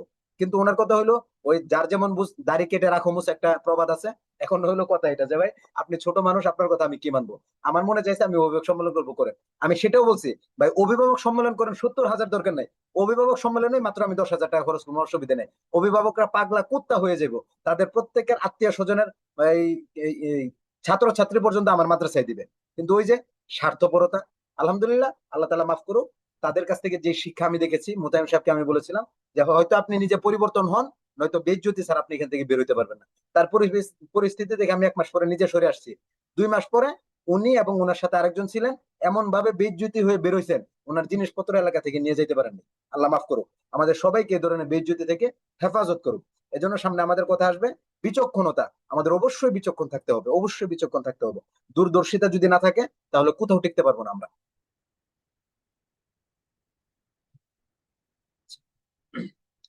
থ্রেট। তাহলে আমি আশা করছি এই চারটা জিনিস আমি আপনাকে বুঝাতে পেরেছি যে আমরা আমাদের জীবনের যাই কিছুই করতে চাই, এটার জন্য আমার শক্তি কি আছে, আমার দুর্বল পয়েন্ট গুলো কি আছে, যেই দুর্বল পয়েন্ট গুলোর কারণে আমি এখানে কাজটা করতে পারবো না, অপরচুনিটিস কি আছে, যে সেই কাজটা করার জন্য আমি কি কি সুযোগ পেতে পারি, বা আমি কাজটা ফাইনাল স্টেপে নেওয়ার জন্য আমার কি কি সুযোগ আছে। থ্রেট, কাজটা করতে গেলে আমার কি কি ধরনের হুমকির সম্মুখীন আমি হব, এবং সেটার এই ব্যাকআপ কি থাকবে, যে আমি একটা কাজ করব সেটার পিছনে অনেক ধরনের হুমকি থাকবে, অনেক ধরনের ধামকি থাকবে, রিস্ক থাকবে। তা এই রিস্ক ম্যানেজমেন্ট আপনি কিভাবে করবেন? হতে পারে একদিন আপনার পুরো প্রতিষ্ঠান ধ্বংস হয়ে গেছে, আপনি পরের 1 মিনিট আপনি কিভাবে আপনি এটাকে দাঁড় করাবেন? আমি আপনার 2018 সাল থেকে একটা বড় একটা বিজনেস প্রতিষ্ঠানের আমি জেনারেল ম্যানেজার ছিলাম।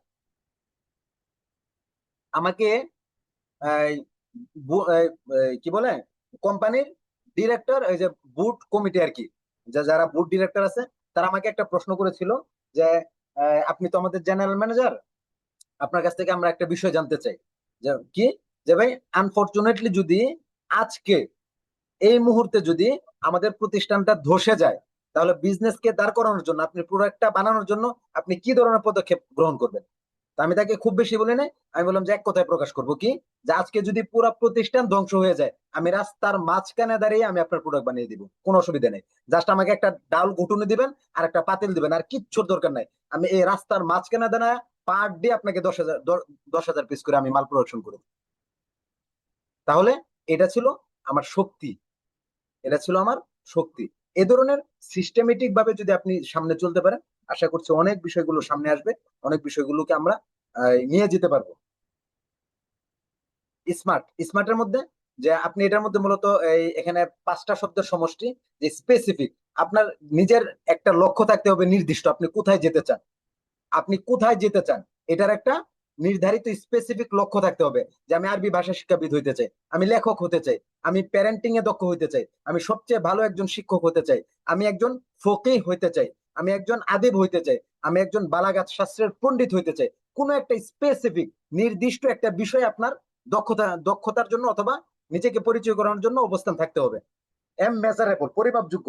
আপনি যে স্বপ্নটা দেখবেন, যে লক্ষ্যটা নির্ধারণ করবেন, যেই স্পেসিফিক নির্দিষ্ট বস্তুটা আপনি নির্ধারণ করেছেন, সেটা পরিমাপযোগ্য হইতে হবে। যে আপনি নিয়োগ করেন আমি চাঁদের দেশে যাবো, এখন চাঁদের দেশে যাবো তো নির্দিষ্ট হয়েছে, আপনার কাছে রকেট নাই, রকেট বানানোর মাল মেটেরিয়ালস নাই, যার রকেটে যাবেন এই ধরনের ব্যক্তির সাথে আপনার পরিচয় নেই, কিয়ামত পর্যন্ত হবে না, তাহলে তো আপনি এটা অযথার লক্ষ্য নির্ধারণ করলে কোনো লাভ হলো না। সেটা পরিমাপযোগ্য হইতে হবে, যে এটা আপনি অন্তত মিনিমাম একটা সময়ের মধ্যে শেষ করতে পারবেন। এটা 5 বছর হোক, সমস্যা নেই, কিন্তু আপনি এটা জানেন যে 5 বছরের ভিতরে আপনি এটা শেষ করতে পারবেন। পরিমাপযোগ্য হইতে হবে, এটাকে বলে 6 মাসের মধ্যে। এখানে আমি অন্য একটা উদাহরণ দিয়েছিলাম, আমি আপনাকে যেটা মুখে বলতেছি সেটাই আমি বলছি, যে তাহলে পরিমাপযোগ্য, যে আমি চাঁদের দেশে যাবো, আমার মাল মেটেরিয়ালস আছে, আমি একজন বিজ্ঞানী, আমার সবকিছু ইনস্ট্রুমেন্ট আছে, সুতরাং আগামী 2 মাসের মধ্যে আমি যেতে পারবো, আগামী 10 বছরের মধ্যে যেতে পারবো, আল্লাহ যদি বাঁচায় রাখে। সুতরাং আপনি এটার লক্ষ্য নির্ধারণ করতে পারেন। কিন্তু যদি এমন হয়, ভাই আমার এটা যাওয়ার কোনো সুযোগ নেই কিন্তু আমি নির্ধারণ করছি, তাহলে আসলে এটা আপনার জীবনের লক্ষ্যও না, আপনার জীবনের অঙ্গের সাথে জড়ানোর কোনো যুক্তিকতা এটার মধ্যে নেই। 3 নাম্বার হলো অ্যাচিভেবল, অর্জনযোগ্য। আপনি যে লক্ষ্যটাকে আপনি নির্ধারণ করেছেন, সেটা আদৌ অর্জনযোগ্য কিনা, সেটা আপনি অর্জন করতে পারবেন কিনা, সেটা আপনি অর্জন করতে পারবেন কিনা। সেটা অর্জন যদি করতে পারেন কিভাবে, যে বর্তমান সময় সামর্থ্য রিসোর্স অনুযায়ী এটা বাস্তবসম্মত। বাস্তবসম্মত যদি মনে হয়, যে ওই যে একটু আগে বললাম, যে আমি যেটা নির্ধারণ করেছি আগামী 6 মাসের মধ্যে যাব, ঠিক আছে, এটাও ঠিক আছে, এখন আসলে এটা আমি অর্জন করতে পারবো কিনা, যে অর্জন করার জন্য রকেট আছে কিনা, এই রকেটের মালিক আছে কিনা, আমার দেশ থেকে পারমিশন আছে কিনা, আমার সৎ সাহস আছে কিনা, অনেক কিছু দরকার। সব মিলে যদি মনে হয় যে অর্জনযোগ্য, তাহলে ফাইন, আপনি এটা করতে পারেন। যদি মনে হয় যে না, তাহলে এটা বাতিল, তাহলে এটা বাতিল। রিলেভেন্ট, আপনার জীবনের যে লক্ষ্য, আপনার জীবনের যে স্বপ্ন, এই স্বপ্নের সাথে এটা সম্পর্ক সম্পর্ক আছে কিনা। আমরা দেখা যায় জীবনে চলতে গেলে আমার মনে চাইছে একটাতে করে ফেলি, মনে চাইছে একটা কোর্স করে ফেলি, মনে চাইছে একটা বই পড়ে ফেলি। না ভাই, আমি বিশেষ করে যারা এই মাদ্রাসায় পড়ে এবং হলো জেনারেলে পড়ে, এসএসসির যারা ছাত্র থাকে এবং সরবেকার পরের যে ছাত্ররা থাকে কাফিয়ার পরে, তাদেরকে আমি একটা কথা বলে থাকি, বিশেষ করে জেনারেলদেরকে আমি খুব ভালোভাবে বলি, ভাই তুমি এসএসসি পরীক্ষা দিছো মানে তোমার জীবনে আর কোনো সময় নষ্ট করার সুযোগ নেই, এখনই তোমার লক্ষ্য নির্ধারণের সময়। এখন তুমি যে লক্ষ্য নির্ধারণ করবা, সেটাই হবে তোমার জীবনের মরণ পর্যন্ত চলার এই অবস্থান এবং চলার উপায়। তোমার ইনকামের উপায়, তোমার সম্মান ইজ্জত সবকিছু। এখন আমরা দেখা যায় এসএসসি পরীক্ষার পরে এইচএসসি পড়ি, হজবরল একটা সাবজেক্ট নিয়ে পড়ি, অনার্সে পড়ি হজবরল সাবজেক্ট নিয়ে পড়ি, অনার্স শেষ আমি ঘরে বসে বসে কাঁদতেছি ভাই আমি কি করবো জানি না। এটা তো সাংঘাতিক রকমের বলতো তোমার জীবনের শুরুতেই করে আসছো। তুমি একটা নির্ধারিত স্পেসিফিক এই সাবজেক্ট নিতা, এটার উপরে তুমি গুন্ডা হয়ে যেতা। পৃথিবীতে সব মানে মরণের সময় কেউ মনে করলে যে এই বিষয়ে পারদর্শীকে তোমার নাম আসতে হইতো, তুমি অনার্স শেষ করার আগে তো তুমি চাকরি পেয়ে যেতা। সমস্যা তো তুমি শুরুতে করেছো। তাহলে আমরা আমাদের ছাত্রদেরকে কিন্তু এটা আমরা বলি না, কাফিয়ার নাহবিমির থেকে কাফিয়া থেকে আমরা আমাদের ছাত্রদেরকে এটা ভাগ করে দেওয়া দরকার, যে কার মেধা কি আছে, কার মন কোনটা সাইডে, আমরা উস্তাদরা বুঝি, তাকে ওইভাবে ছাত্রদেরকে সামনে এগিয়ে নেওয়া। ভাই তুমি নাহবিদ হইবা, তুমি আরবি ভাষাবিদ হো, তুমি এটা হো, কারণ তোমার মাথার ভিতরে এটা ঢুকে। তাকে আপনি এভাবে দেন, দাওরা পর্যন্ত গেলে ওই ছেলে জামানার শ্রেষ্ঠ আলেম হবে, জামানার শ্রেষ্ঠ আলেম হবে। কিন্তু আমরা মুরব্বী হিসেবে গাইড করতে পারি না। আল্লাহ যদি সময় দেয়, সুযোগ দেয়, তৌফিক দেয়, হয়তো এই বিষয়ে আপনাদেরকে কিভাবে আমরা ছাত্রদেরকে গাইড করতে পারি কখন থেকে, এই বিষয়ে আমরা কিছু বলার চেষ্টা করব। তবে শর্ট এবং স্মার্ট অ্যানালাইসিস এটা অত্যন্ত গুরুত্বপূর্ণ। এটাকে প্রয়োজনে আপনারা কতটুকু নিতে পারতেছেন, যদি কখনো সমস্যা হয় প্রয়োজনে বলবেন, আমি আরেকটা ক্লাসে এটা আবার নতুন করে আমি আলোচনা করব। এটা আমাদের জীবনের জন্য, ব্যক্তি জীবনের জন্য, পার্সোনাল লাইফের জন্য, হাত্তাকে আপনার বিবাহের জন্য এই শর্ট স্মার্ট অ্যানালাইসিস জরুরি। কেন? আপনি যে বিয়ে করতে যাবেন, আপনি যে বিবাহ করতে যাবেন, সেখানেও আপনার জন্য স্মার্ট এটা অ্যানালাইসিস করা জরুরি, যে আপনি যার কাছে যাচ্ছেন, যাকে আপনি চাচ্ছেন, তার মাধ্যমে আপনার স্বপ্ন পূরণের কোনো ওয়ে আছে কিনা, তার মাধ্যমে আপনার বনিমনাট হবে কিনা, তার ইচ্ছার সাথে, তার স্বপ্নের সাথে, তার চাহিদার সাথে, তার কথার সাথে আপনার মেন্টালিটি গত ভাবে মিলে কিনা, আপনার আশা আকাঙ্ক্ষা মিলে কিনা। উনি উনি বলে একটা, আপনার মন মেজাজ ছিল আরেক রকম, আপনার মেজাজ একরকম, তার মেজাজ আরেক রকম, তাহলে কখনোই কিন্তু আপনি সেখানে মিলতে পারবেন না, 2 দিন পরে তালাক হয়ে যেতে হবে। তাহলে আপনি বিয়ে করতে যাওয়ার আগেও স্মার্টের আপনি ইয়ে করেন, এই কি বলে অ্যানালাইসিস করেন, যে আমি যাব, আপনি আগে খোঁজ খবর নেন যে এই খোঁজ খবরের মধ্যে আমার মেন্টালিটি কি, তার মেন্টালিটি কি। আপনি এটা, আমি যেই স্বপ্নে যাইতেছি, যা কিছু করতে চাইতেছি, যেভাবে চাইতেছি, এটা তার ভিতরে আছে কিনা, যাবে কিনা, সমস্ত কিছু অ্যানালাইসিস করে সামনে আগান। আলহামদুলিল্লাহ, মরণ পর্যন্ত কোনোদিন অসুখী হবেন না। এটা এক্সট্রা একটা কথা আপনাদেরকে বলে দিলাম।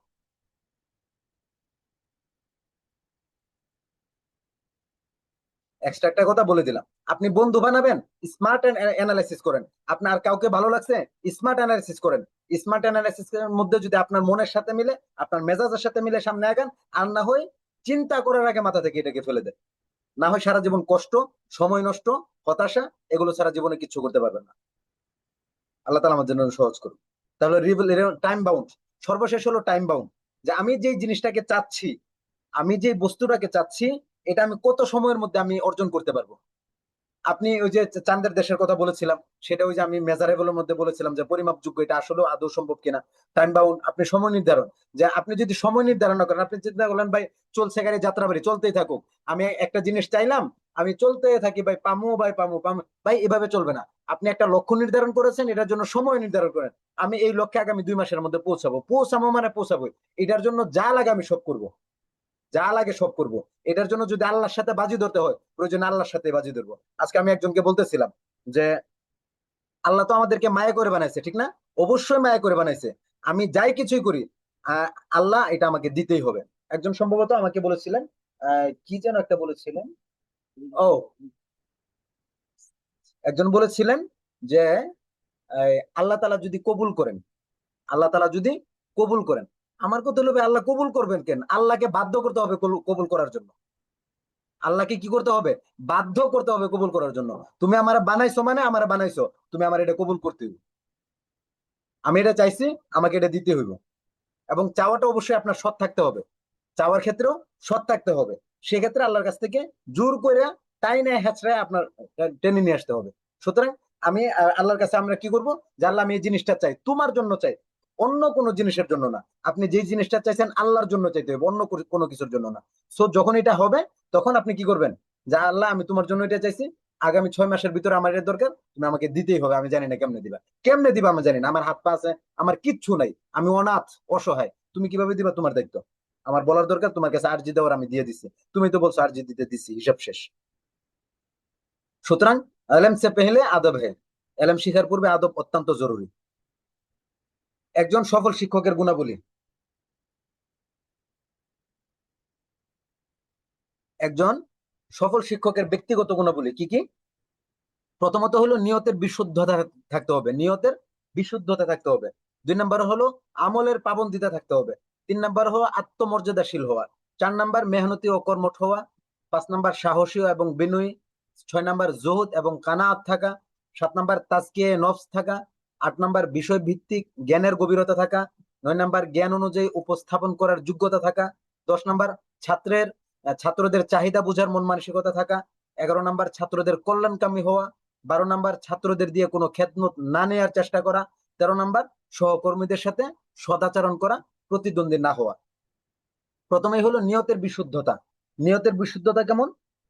সম্ভবত গত কয়েকদিন আগে ক্লাসের মধ্যে আমি বলেছিলাম যে বাইতুল্লাহ ও বাইতুল খালা সাওয়াউন, বাইতুল্লাহ ও বাইতুল খালা সাওয়াউন, বাথরুম এবং কাবা শরীফ দুটোটা বরাবর।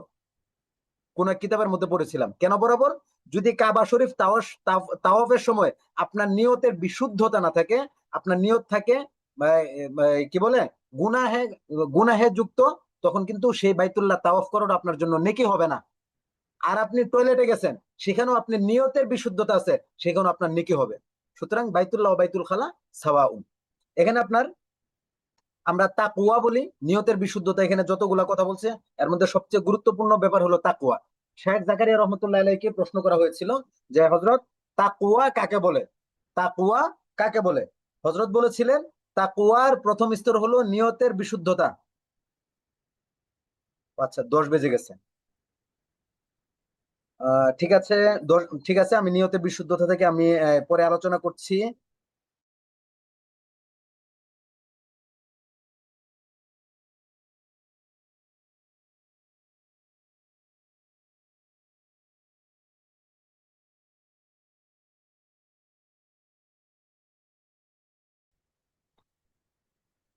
তখন শায়েখ জাকারিয়া রহমতুল্লাহ আলাই বললেন যে তাকওয়ার প্রথম স্তর হলো ইন্নামাল আমালু বিন্নিয়াত।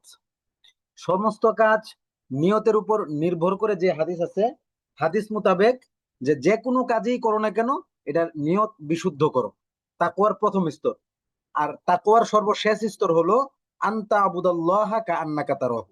তুমি এমন ভাবে ইবাদত করো যেন আল্লাহ তাআলাকে তুমি দেখতেছো। ফাইল্লাম তাকুন তারাহু ফাইন্নাহু ইয়ারাক। যদি তুমি নাও দেখো, তিনি তোমাকে দেখতেছে। কিন্তু শাইখ জাকারিয়া রহমাতুল্লাহর কথা হইলো যে তাকওয়ার সর্বশেষ স্তর হলো, মানে তুমি দেখতেছো না, এটার প্রশ্নই আসবে না, আনতা আবুদাল্লাহ কান্নাকা তারাহু। সুতরাং একজন সফল শিক্ষক যিনি, তার গুণাবলীর মধ্যে এখানে 13টা আছে, খুবই গুরুত্বপূর্ণ। এর মধ্যে একটা হলো তিনার নিয়তের বিশুদ্ধতা থাকতে হবে, যে ছাত্রদেরকে তিনি কেন পড়াচ্ছেন, শিক্ষকতায় কেন তিনি আসছেন, কি উদ্দেশ্য। প্রতিটা কাজের মধ্যে নিয়ত কি আছে এটাকে বিশুদ্ধ করবেন। তিনি আমলের পাবন্দী হবেন, আত্মমর্যাদাশীল হবেন। আমরা কওমি মাদ্রাসায় যারা পড়ি এবং পড়াই, আমাদের কাপড় চোপড় যথেষ্ট ময়লা থাকে। এটা অত্যন্ত দুঃখজনক এবং হতাশাজনক। আমরা একটা পাঞ্জাবি আজকে পরলে এটা এক সপ্তাহ লাগিয়ে দিই, এর মধ্যে ময়লা হইলো না কি হইলো সেটা আমরা দেখি না। আত্মমর্যাদাশীল হওয়া মানে আপনি পরিপাটি পরিচ্ছন্ন থাকা, ছাত্রদেরকে পরিচ্ছন্ন রাখা, এটা জরুরি। আমার এই বছরের আমার নতুন ছাত্র যারা আছে, প্রত্যেকের ব্যাপারে একটা নির্দেশনা হইলো যে প্রয়োজনে একদিন আমার ক্লাসে সবক আপনারা কম পারবেন, কিন্তু কেউ অপরিচ্ছন্ন ভাবে থাকতে পারবেন না। টুপি 2টা কিনবেন, একটা প্রতিদিন একটা করে পরিবর্তন করবেন। পাঞ্জাবি, চেহারায় তেল মালিশ করা, চুল আঁচড়িয়ে রাখা, সমস্ত কিছুর ব্যাপারে তাদের আমাদের একটা শাসন থাকে। এমনকি যে তারা আমজনসাধারণের সাথে কিভাবে দাঁড়িয়ে কথা বলবে, তাদের সাথে কিভাবে মুসাফা করবে, তাদের সামনে দাঁড়ালে কোন স্টাইলে দাঁড়াবে, কিভাবে দাঁড়িয়ে কথা বলবে, বক্তব্য দিবে, এই বিষয়গুলো পর্যন্ত আমরা বিশেষ করে আমি আমার ক্লাসে এটা দেখিয়ে থাকি। তো এটা কেন আমি শুরু করেছি, যে একটা লম্বা সময় পর্যন্ত আমজনগণের সাথে, জেনারেলদের সাথে চলার ফলে আমি দেখেছি যে তারা তারা কিভাবে এটা কাজ করবে, তারা কিভাবে উলামায়েদেরকে এই এহানত করে। কারণ হলো তারা জানে যে উলামায়ে কেরাম কোনো ম্যানার্স জানে না, শব্দটা হলো তারা ম্যানার্স বলে। ম্যানার্স মানে আদব কায়দা জানে না। অথচ উলামায়ে কেরাম হলো পৃথিবীর সর্বশ্রেষ্ঠ আদব বলা মানুষ, কিন্তু তাদের বক্তব্য হলো আদব জানে না। কেন? মূলত হলো তাদের মতো করে আদব দেখাইতে পারি না, এটা হলো মূল সমস্যা। তো এই জায়গাতে আত্মমর্যাদাশীল হওয়া অত্যন্ত জরুরি। মেহনতি এবং কর্মঠ হওয়া, সাহসী বিনয়ী হওয়া, জুহুদ কানাআত থাকা, এই বিষয়গুলো একজন সফল শিক্ষকের জন্য খুবই জরুরি। কামিয়াব উস্তাদ একজন কামিয়াব উস্তাদ মানে সফল উস্তাদ, তার জন্য সেখানে যে 13টা গুণাবলী একদম শর্টকাট লিখেছি, এখানেও কয়েকটা গুণাগুণ আছে। এর মধ্যে ইলমের অগাধ মোতালা থাকবে। একজন কামিয়াব উস্তাদ বা একজন সফল উস্তাদের মানে ব্যক্তিত্ব এরকম হবে যে তার ইলমের অগাধ মোতালা থাকবে। ক্লাসে যাওয়ার পূর্বে সবকের পূর্ণ প্রস্তুতি থাকবে, 100% প্রস্তুতি থাকবে। আমরা মোতালায় দেখবো কিভাবে সবকের প্রস্তুতি নেয়। সবকের খুলাসা ও তাফসিল উভয় বর্ণনা করেন, আমরা মোতালায় দেখবো এটাও। তাদরিসের আমানতের পূর্ণ হক আদায়ের চেষ্টা করেন। এই আদায় কিভাবে চেষ্টা করেন এটাও আমরা মুতাআল্লার ক্লাসের মধ্যে দেখবো, সর্বশেষ ক্লাস। কথায় প্রাঞ্জলতা থাকে, গুছানো কথা কথা বলেন, মানে যে আমরা কমিউনিকেশন স্কিল যেটা আমরা বলেছি, এটা এখানে অত্যন্ত কার্যকরী ভূমিকা রাখবে। সময়ের পাবন্দি করেন, খুবই গুরুত্বপূর্ণ ব্যাপার এটা। আমরা ক্লাসে যাই, অন্য শিক্ষকের 2 মিনিট 3 মিনিট খেয়ে ফেলতেছি, সেই শিক্ষক এসে দাঁড়িয়ে আছেন, আবার যিনি দাঁড়িয়ে আছেন উনিও আবার পরের ক্লাসে 2 মিনিট খেয়ে ফেলে, যে আগের জন কেন খেলো, আমি খেয়ে ফেললাম। এটা কখনো যেন আমাদের মাধ্যমে না হয়। আমি ভাই 10 মিনিট পরে আসছি, আমার সবক শেষ হোক বা না হোক, আমি আলিফ বলতেছি, বলছি, লাম লি বলার আগে আমার সময় শেষ, আমি আর মধ্যে আটকে যাবো, লিটা আমি পরের দিন এসে বলবো। এটা হলো সময়ের পাবন্দি হওয়া। এই ব্যাপারটা যখন আমরা এইভাবে গুরুত্ব দিয়ে করতে পারবো, ইনশাল্লাহ আমাদের জীবনে বারাকা আসবে। ছাত্রদের গুরুত্ব দেন, ভবিষ্যৎ বিনির্মাণে বর্তমানকে সংশোধন করেন, অতীতকে শিক্ষা হিসেবে উপস্থাপন করেন। আর ছাত্ররা খারাপ থাকতে পারে, তাদের জীবনে খারাপ ঘটনাও থাকতে পারে, কিন্তু আমরা যখন কোনো ছাত্রের ব্যাপারে খারাপ ঘটনা শুনি, তখন তাকে আমরা দূরে ঠেলা শুরু করে দিই, যে ছাত্রটা ভালো না, বেয়াদব, এ ধরনের।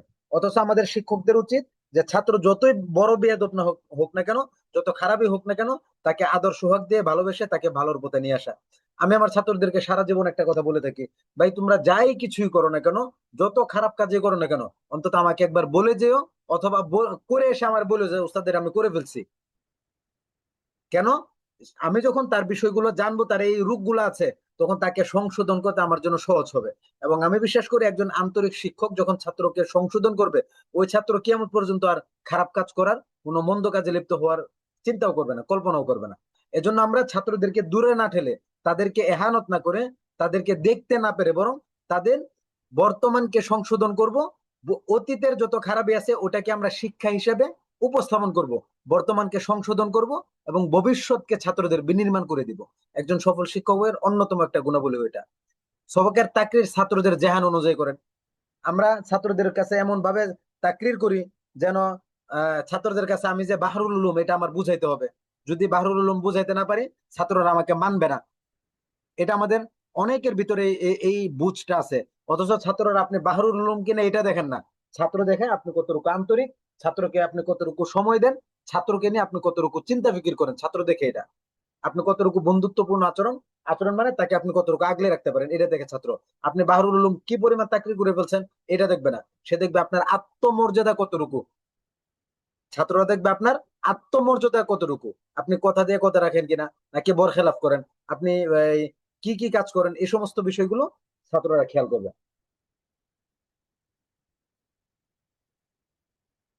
সক্ষমতা বুঝে সবক প্রদান করা। মাশাআল্লাহ, আমাদের উস্তাদরা তো মিজানের যখন মিজান পড়ায়, তখন 10 পৃষ্ঠার জায়গাতে 100 পৃষ্ঠায় লেখা দেয়। আর কোনো ক্লাসের পড়া আছে কিনা এটা দেখার বিষয় না। গতকালকের আগের দিন আমার ছাত্ররা বলতেছে, হুজুর আমাদের তো আগের উস্তাদ এই লেখা দিছে 248টা শব্দ লিখে নিয়ে আসতে, বাক্য বাক্য বানায় লিখে আসতে। আমি আপনার ক্লাসের লেখা কিভাবে লিখবো? কারণ আমি তো আসলে এখানে কিছু বলতে পারলাম না। আমি বলছি, ভাই ওই ক্লাসেরটাও লিখতে হবে, আমারটা লিখতে হবে, কিছু করার নাই তো। ছাত্র যেহেতু আমরা হয়েছি, একটু চাপ নিলে আমরা সফল হব। কিন্তু এটা আসলে আমাদের জন্য উচিত না। আমাদের উচিত ছাত্রদেরকে এই পরিমাণ পড়া দেওয়া, এই পরিমাণ হাতের লেখা বা বাড়ির কাজ দেওয়া, যেটুকু দিলে অন্যান্য কাজগুলো সে স্বাভাবিকভাবে করে নিতে পারবে। চাপ আমরা দিব, কিন্তু এমন চাপ দেওয়া যাবে না যাতে তার মাথা নষ্ট হয়ে যায়। আমার তো এখনো আপনার হাতের মধ্যে দাগ রয়ে গেছে, মিজানের সময় লিখতে লিখতে হাত ফুটে ব্যথা বের হইতো, এত পরিমাণে লেখা লিখতে হইতো। তো এই জায়গাতে আমরা এই বিষয়গুলো অত্যন্ত সতর্কতার সাথে খেয়াল রাখবো, যে আমি যা সবক পড়াচ্ছি, যা সবক দিছি, এটা কতটুকু আমি আয়ত্তের মধ্যে রেখে দিতে পারছি। প্রতিটি ছাত্রকে সমানভাবে ইনফেরাদে সময় দেওয়ার চেষ্টা করা, মানে ছাত্রের হালত জানা, ছাত্রের মন মানসিকতা বোঝা, এজন্য ডেকে ডেকে কথা বলা। যখন এটা আপনি করতে পারবেন, ছাত্ররা আপনাকে ভালোবাসবে। আমরা এটা করি না, আমরা চেষ্টা করি সবাইকে এক পাল্লায় মাপতে, যে একটু সুন্দর দেখা যায়, যাকে একটু ভালো দেখা যায়, বাপ মার টাকা পয়সা আছে, একটু মেধাবী, তাকে আমরা চেষ্টা করি কাছে ভিড়ানোর জন্য। এটা আমাদের জন্য কখনোই কাম্য নয়। বরং ছাত্র সবাই আমার কাছে এক সমান, সবার অবস্থা আমার জানতে হবে, সবার দুর্বলতা আমার জানতে হবে, এবং সবাইকে আমার গড়ে দিতে হবে। সবককে আকর্ষণীয় সহজলভ্য করে উপস্থাপন করেন। আমরা সবক এমন ভাবে বলি যেভাবে আপনার আমাদের পূর্ণ কাবিলিয়াত প্রকাশ পায়, কিন্তু আমাদের উচিত সবককে একদম সাবলীল সহজ ভাবে করা। আমি আপনার ওই যে নাহবেমির যেখানে আমার মাদ্রাসাতে নাহবেমির পড়ানো সহ বেশ কয়েকটা কিতাব আমার এখানে আছে, এক জায়গাতে, অন্য জায়গাতে অন্যগুলো আছে। তো নাহবেমির যাদেরকে পড়াই, আমার এখানে নেসাবের জন্য যে কিতাবটা রাখছে আজিজুন নুহাত, আজিজুন নুহাত যখন আমি পড়ি আমার আমার নিজের কঠিন, আমার নিজের কাছে কঠিন লাগে। গত বছর একই কিতাব তারা পড়ছে। এখন আমি তাদেরকে বললাম যে ভাই তোমরা এই কিতাব পড়বা না আমি নামক কিতাবকে পড়বো, মানে আমি যেটা পড়বো এটা পড়াবা, এটা পড়বা। তো বললো যে ওস্তাদ আপনি যেটা পড়াবেন এটাই। তো ঘুরে ফিরে আমি যখন তাদেরকে পড়ানো শুরু করলাম, এখন তারা আজিজুল নুহাত তারা ধরে না। কারণ আজিজুল নুহাত এমন ভাবে লেখা যেটা তাদের কাছে কঠিন লাগে, আর আমি এটাকে তাদের কাছে সহজলভ্য করে উপস্থাপন করেছি। তো সেই জায়গাতে আমরাও চেষ্টা করব, কিতাব যাই থাকুক অন্তত কিতাব থেকে আমরা যে জিনিসটা শেখানোর উদ্দেশ্যে আমরা কিতাবটা নিয়েছি সেটা যেন আমরা সহজভাবে তাকে শিখাই দিতে পারি। পরে কিতাব কঠিন হলেও এটা তারা বুঝে নিতে পারবে, মানিয়ে নিতে পারবে। শিখন কৌশলে সর্বদা বিভিন্ন পদ্ধতি ব্যবহার করেন। আমরা শিখন কৌশল অর্থাৎ আমরা কিভাবে পড়াচ্ছি, গত 5 বছর আগে যেমন পড়াইছিলাম আজকের 5 বছর পরে একই রকম পড়াচ্ছি, একই কিতাব একই সিস্টেমে এখনো পড়াচ্ছি।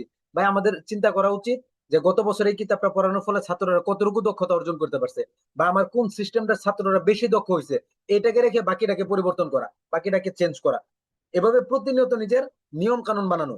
আমাদের এমন যেন আমরা তো এমন হয়ে গেছি যে একটা ভাল লাগছে মানে নিজের সহজতার জন্য পরে অন্য কোথাও যায় না। তো আমাদের দরকার হলো যে প্রতি মুহূর্তে এই কাজের উন্নতি হবে। এখন যে সিস্টেমে করছি সামনে এই সিস্টেমে আমি আর করতে পারবো না, এর চেয়ে আপডেট আপডেট সিস্টেম হবে, এর চেয়ে আপডেট সিস্টেম হবে। প্রতিটি কিতাব পড়ানোর কৌশল সম্পর্কে জানেন।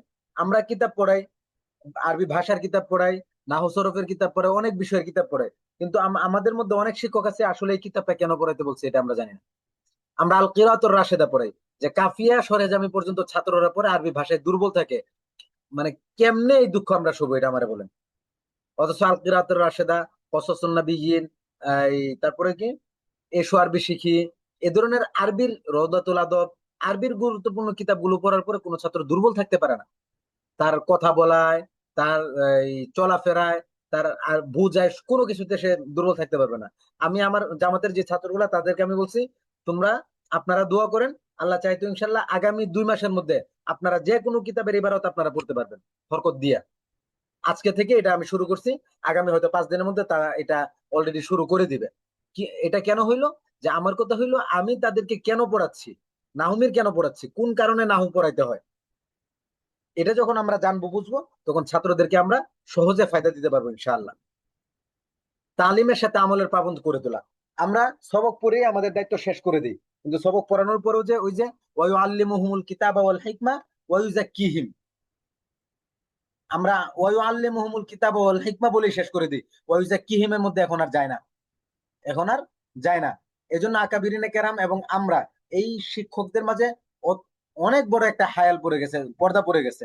নয়তো যে ইলম তারা শিখে এত বড় বড় ব্যক্তিত্ব হয়েছেন, একই ইলমের দস্তাদৃশ তো আমি দিচ্ছি আমি নিচ্ছি, তাহলে আমরা কেন পারি না এত বড় হাস্তি বানাইতে?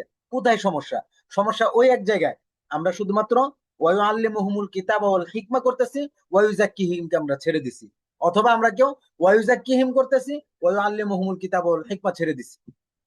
আল্লাহ তাআলা আমাদের জন্য সহজ করুন।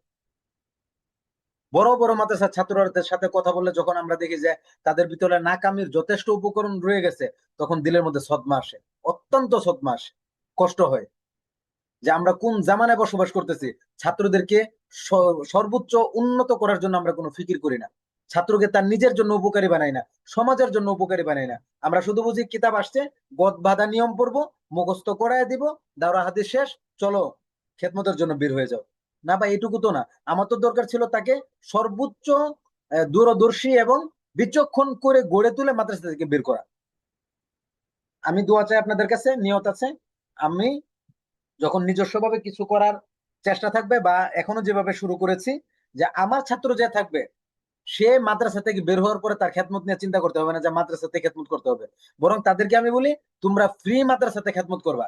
আল্লাহর রহমতে গত 8 বছর যাবত আমি মাদ্রাসায় ফ্রি খেদমত করি, আর বাকি উপার্জন, রিজিকের ব্যবস্থাপনা আমি অন্য কোথাও থেকে সেটা ব্যবস্থাপনা করি। আপনারাও চেষ্টা করেন।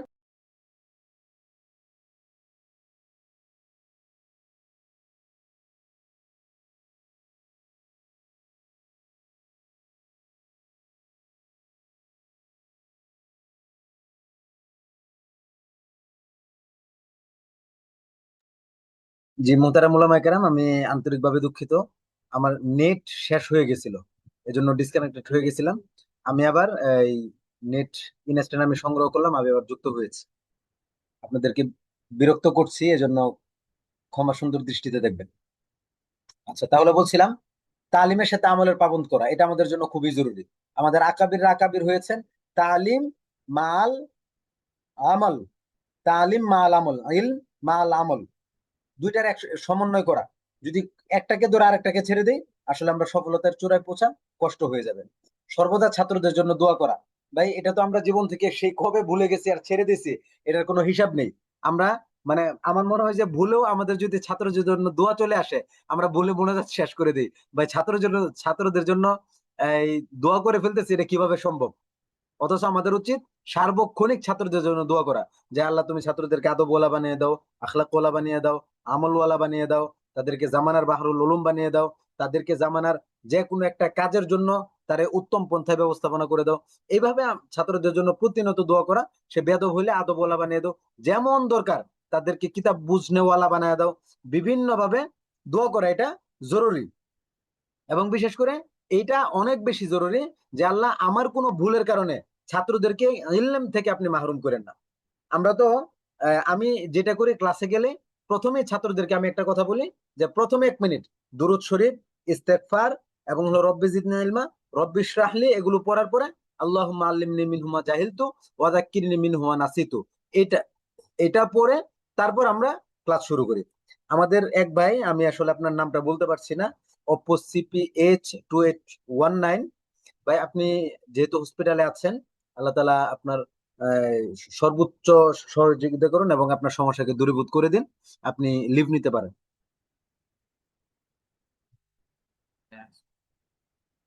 সর্বদা ছাত্রদের জন্য দোয়া করে এটা আমরা চেষ্টা করব।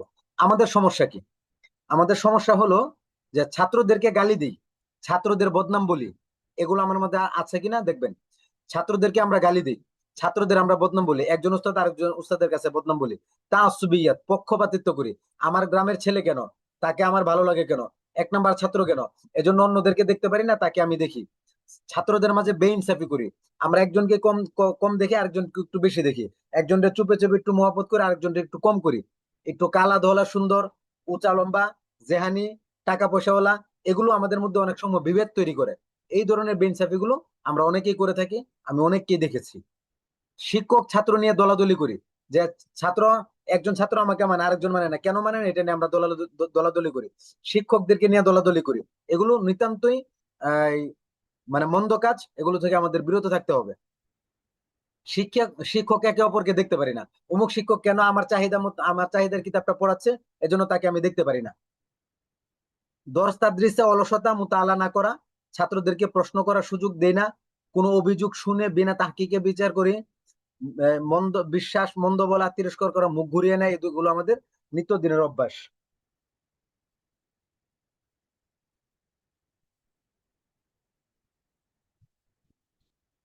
আচ্ছা, আসলে আমাদের ক্লাসটা মোটামুটি আরো একদিন লাগবে। আমার মনে হয় যে আপনাদের ক্লাসটা আমি 10 দিনে শেষ করতে চেয়েছিলাম, আমার মনে হয় না যে 10 দিনে শেষ করতে পারবো। তারপর ইনশাল্লাহ আমি চেষ্টা করবো যেন 10 দিন আমরা শেষ করে দিতে পারি। এই ক্লাসটা আমার আরেকদিন লাগবে। তাহলে যেটুকু বলেছি যে এগুলো গুরুত্বপূর্ণ আলোচনা, এই জন্য শুধুমাত্র পড়ে চলে যাওয়াটা উচিত হবে না। এ ব্যাপারে কিছু আলাপ আলোচনা আমাদের করা চাই। আমাকে একটু আপনারা বলবেন, এটা কি পড়ে চলে গেলে হবে নাকি আমাদের একটু আলোচনা করা দরকার? এটার জন্য আরেকদিন সময় নিতে হবে।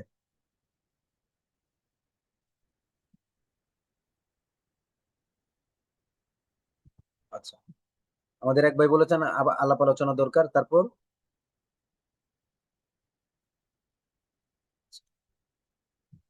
আমাদের এক ভাই বলেছে, বাকিরাও একটু বলি।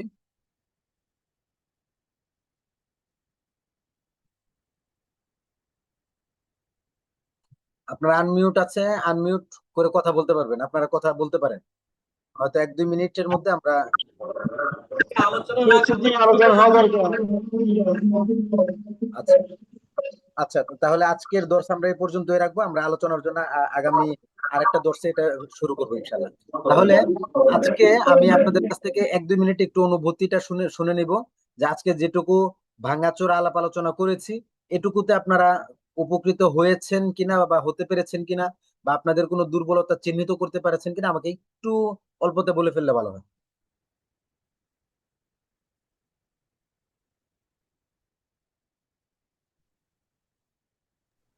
আসসালামু আলাইকুম রহমতুল্লাহ। ওয়ালাইকুম আসসালাম রহমতুল্লাহ। ওস্তাদজি, উপকারের তো কোনো শেষ নেই। আমি জি আগেই বলছি যে জি আমাদের তো পুরো ক্ষত, তাই না? আপনি জি যতটুকু দিচ্ছেন এটা আছে মহা দাওয়াই, যেটা আমাদের গ্রহণ করা অত্যাবশ্যকীয় বলে মনে করি আমি। আর সাথে সাথে ওস্তাদ আরেকটা কথা বলিনি, আমার সুযোগ যেতে পেয়েছি। বিশ জি। নম্বর স্লাইডের 6 নম্বর পয়েন্টটা, এটা আছে জুহদ এবং কানাআত। কানাত। হ্যাঁ, কানাত। কানাআত। এই শব্দটা আরবি শব্দ, তো এটা আসলে আমি জি। ভালো বুঝি নাই, এই ক্লাসে থাকতে পারি নাই, কাজটা একটু বলে 20 দিতেন। নাম্বার 20 নাম্বার স্লাইডের 6 নম্বর। জুহুদ এবং কানাআত। জুহুদ মানে হলো আমরা নিজেদেরকে ওই যে আত্মবিরাগী বলি না, যে সব ছেড়ে দিয়ে আমরা শুধু ইবাদতের মধ্যে মগ্ন থাকবো। তো জুহুদটা সাধারণত এটা বলা হয়, কিন্তু এটা সঠিক পন্থা না। জুহুদ মানে হলো আমরা আমলের সাথে পাবন্দি করব, আমলের পাবন্দি করব এবং গুনাহ থেকে বেঁচে থাকা। জুহুদের সবচেয়ে বড় ব্যাপার হলো গুনাহ থেকে বেঁচে থাকা, ইবাদতে মগ্ন হওয়া। আর কানাআত হলো অল্পে তুষ্ট হওয়া। আমরা অল্পে তুষ্ট থাকবো এবং মানুষকে বেশি বেশি দান সৎকার করার চেষ্টা করব। তো জুহুদ তার ব্যবস্থা, জুহুদ এটা হচ্ছে ওই বৈরাগী টাইপের নাকি? এটাকে বৈরাগী টাইপ বোঝানো হয়, তবে এটা মূলত বৈরাগী না। আপনি আমলের পাবন্দি করবেন, গুনাহ থেকে বেঁচে থাকবেন, এটাই হলো জুহুদ। আচ্ছা ঠিক ওস্তাদ, ওকে। জি, জাযাকুমুল্লাহ। আল্লাহ তাআলা আমাদের সবাইকে উত্তম কিছু নেওয়ার এবং দেওয়ার তৌফিক দান করুন। আমিন। জি। আচ্ছা, তারপর আর কোনো ভাই আছেন কিছু বলবেন? জি উস্তাদ জি, আলহামদুলিল্লাহ। জি বলেন খালেদ সাইফুল্লাহ ভাই। আমার একটু সমস্যা হচ্ছে। আপনি মনে হয় 2 আইডিতে জয়েন করেছেন, এই জন্য এমন শোনাচ্ছে। আলহামদুলিল্লাহ, অনেক উপকারী ক্লাস হচ্ছে, দর্স হচ্ছে আমাদের জন্য, আলহামদুলিল্লাহ। আজকের সিলাইটটা কি আমরা পাবো ইনশাল্লাহ? জি, আমি আজকের স্লাইড এখনই দিয়ে দিব। আমরা যেটুকু ক্লাস করি না আচ্ছা আচ্ছা, ওইটা আপনারা অবশ্যই দেখে নিতে ইনশাল্লাহ। পারবেন এবং উপকৃত হবেন ইনশাআল্লাহ। জি উস্তাদ, আর উস্তাদ একটা কথা বলেছিলেন আপনি, আপনার যে আলাদাভাবে কিসের জন্য আপনার সে পরিচালকদের জন্য একটা করবেন, কোর্স করবেন, এটা কি আপনার আলাদা, এটা কি চালু আছে আপনার ইনস্টিটিউটে? না, আমরা এটার জন্য আমরা এখনো চালু করিনি, তবে অনতি বিলম্বে আমরা চেষ্টা করছি। বিশেষ করে নাজেমে তালিমাত, দারুল ইকামা এবং হলো মুহতামিম, এই 3টা বিষয়ের জন্য আমরা এই কাজটা আমরা চালু করবো ইনশাল্লাহ। হয়তো এক কোর্সেও 3টা হইতে পারে বা আলাদা আলাদা হইতে পারে। এটা আমরা যত দ্রুত সম্ভব চেষ্টা করতেছি চালু করার জন্য। জি জি, ইনশাল্লাহ, এটা ইনশাল্লাহ খুব আগ্রহে থাকবো, ইনশাল্লাহ অবশ্যই হলে শরীক হবে ইনশাল্লাহ। ইনশাল্লাহ যা, ইনশাল্লাহ। খুবই ভালো লাগতেছে আপনার দার্সের, আলহামদুলিল্লাহ অনেক উপকৃত হচ্ছি। আর আমাদের প্রতিষ্ঠানের শিক্ষকরা সবাই শরীক আছেন, আমাদের প্রজেক্টরে আলহামদুলিল্লাহ এটা আমাদের ক্লাস চলতেছেন। জাযাকুমুল্লাহ আহসানাল জাযা। আল্লাহ তাআলা এটা অত্যন্ত ভালো লাগার একটা দিক যে আপনি পুরো মাদ্রাসার সবাইকে নিয়ে বসেছেন। আমার মনে চাই যে প্রত্যেকটা মাদ্রাসার মুহতামিম সাহেব যারা আছেন ওনারাও যেন এভাবেই সবাইকে নিয়ে বসেন, এটা আমার মনে চায়। বাকি আল্লাহ তাআলা যেন সহজ করেন। আশা করছি আপনার মাদ্রাসার শিক্ষক যারা আছে তারা আপনার জন্য সহযোগী হবে এই ক্লাসের পরে, এবং ছাত্ররা উপকৃত হবে। আসসালামু আলাইকুম। আসসালামু আলাইকুম রহমতুল্লাহ। ওয়ালাইকুম সালাম ওয়া রাহমাতুল্লাহ। উস্তাদ জি, কেমন আছেন আপনি? আল্লাহ ভালো রেখেছেন আলহামদুলিল্লাহ। বিশেষ একটি পরামর্শ চাচ্ছিলাম আর কি, খুবই জি বিশেষ পরামর্শ আর কি একটি চাচ্ছিলাম। জি। যেটা হচ্ছে যে ছাত্রদেরকে, মানে ছাত্র বা নিজের সহ আর কি, যে আমলের প্রতি উৎসাহিত করা এবং দর্শ তাদরিসের প্রতি কিভাবে তারা বেশি উৎসাহিত হয়। জি। আচ্ছা, এটার জন্য আমার মনে হয় যে স্বতন্ত্র উত্তর না দেই। আমাদের যে আজকের যে স্লাইড গুলা যাচ্ছে এবং হলো মুতালা, সামনে আমাদের ক্লাস ম্যানেজমেন্ট থাকবে, বিশেষ করে ক্লাস ম্যানেজমেন্ট। প্রত্যেকটাতেই আপনি এই আলোচনাগুলো পেয়ে যাবেন যে আমরা কিভাবে ছাত্রদেরকে আরো বেশি উৎসাহিত করতে পারি এবং পড়ার মধ্যে পাগল বানিয়ে দিতে পারি। এটা থাকবে ইনশাল্লাহ।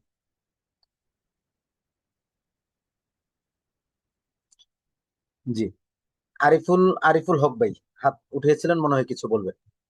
আসসালামু আলাইকুম। ওয়ালাইকুম সালাম রহমতুল্লাহ। আচ্ছা, আমরা তো আলহামদুলিল্লাহ নিয়মিত ক্লাসের ভিডিও গুলো পাচ্ছি। জি, যদি পাওয়ার পয়েন্ট স্লাইড গুলো যদি আলাদাভাবে দেওয়া হতো, পিডিএফ আকারে হোক বা পাওয়ার পয়েন্ট স্লাইড আকারে হোক, তাহলে একটু ফায়দা হতো আর কি। আমি গত ক্লাসের স্লাইড হোয়াটসঅ্যাপ গ্রুপে দিয়ে দিয়েছি, আজকেরও স্লাইড এবং ভিডিও হোয়াটসঅ্যাপ গ্রুপে দিয়ে দিব। আপনারা আশা করছি সকলে হোয়াটসঅ্যাপ গ্রুপে আছেন এবং সক্রিয় থাকবেন বলে আমি আশাবাদী ইনশাআল্লাহ। জি, তাহলে জাযাকুমুল্লাহ আহসানাল জাযা। আজকের জন্য আমরা এখানে বিদায় নিচ্ছি। আমরা আবার আগামীকালকে দেখা হচ্ছে ইনশাআল্লাহ। সেই পর্যন্ত আপনারা ভালো থাকবেন এবং সুস্থ থাকবেন। বিশেষ করে আপনাদেরকে কমিউনিকেশনের যেই যেই ক্লাসগুলো দিয়েছি, কমিউনিকেশনের এক্সট্রা একটা কোর্স দিয়েছিলাম, সেটা কমপ্লিট করবেন। একটা অনুবাদ, আমার অনুবাদকৃত একটা বই দিয়েছিলাম, সেই বইটাও পড়বেন।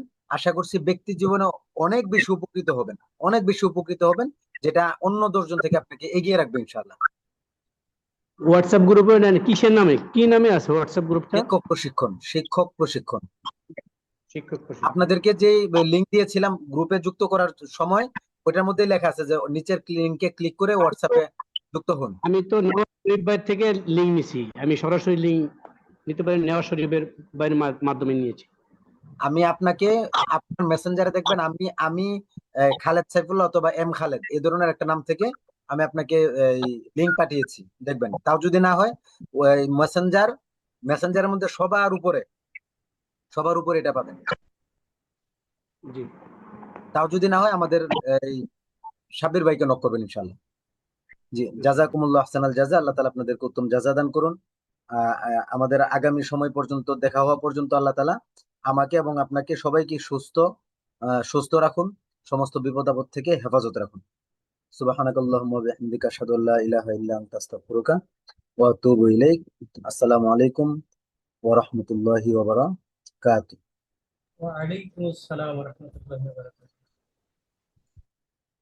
ওয়ালাইকুম আসসালাম ওয়া রাহমাতুল্লাহি ওয়া বারাকাতুহু।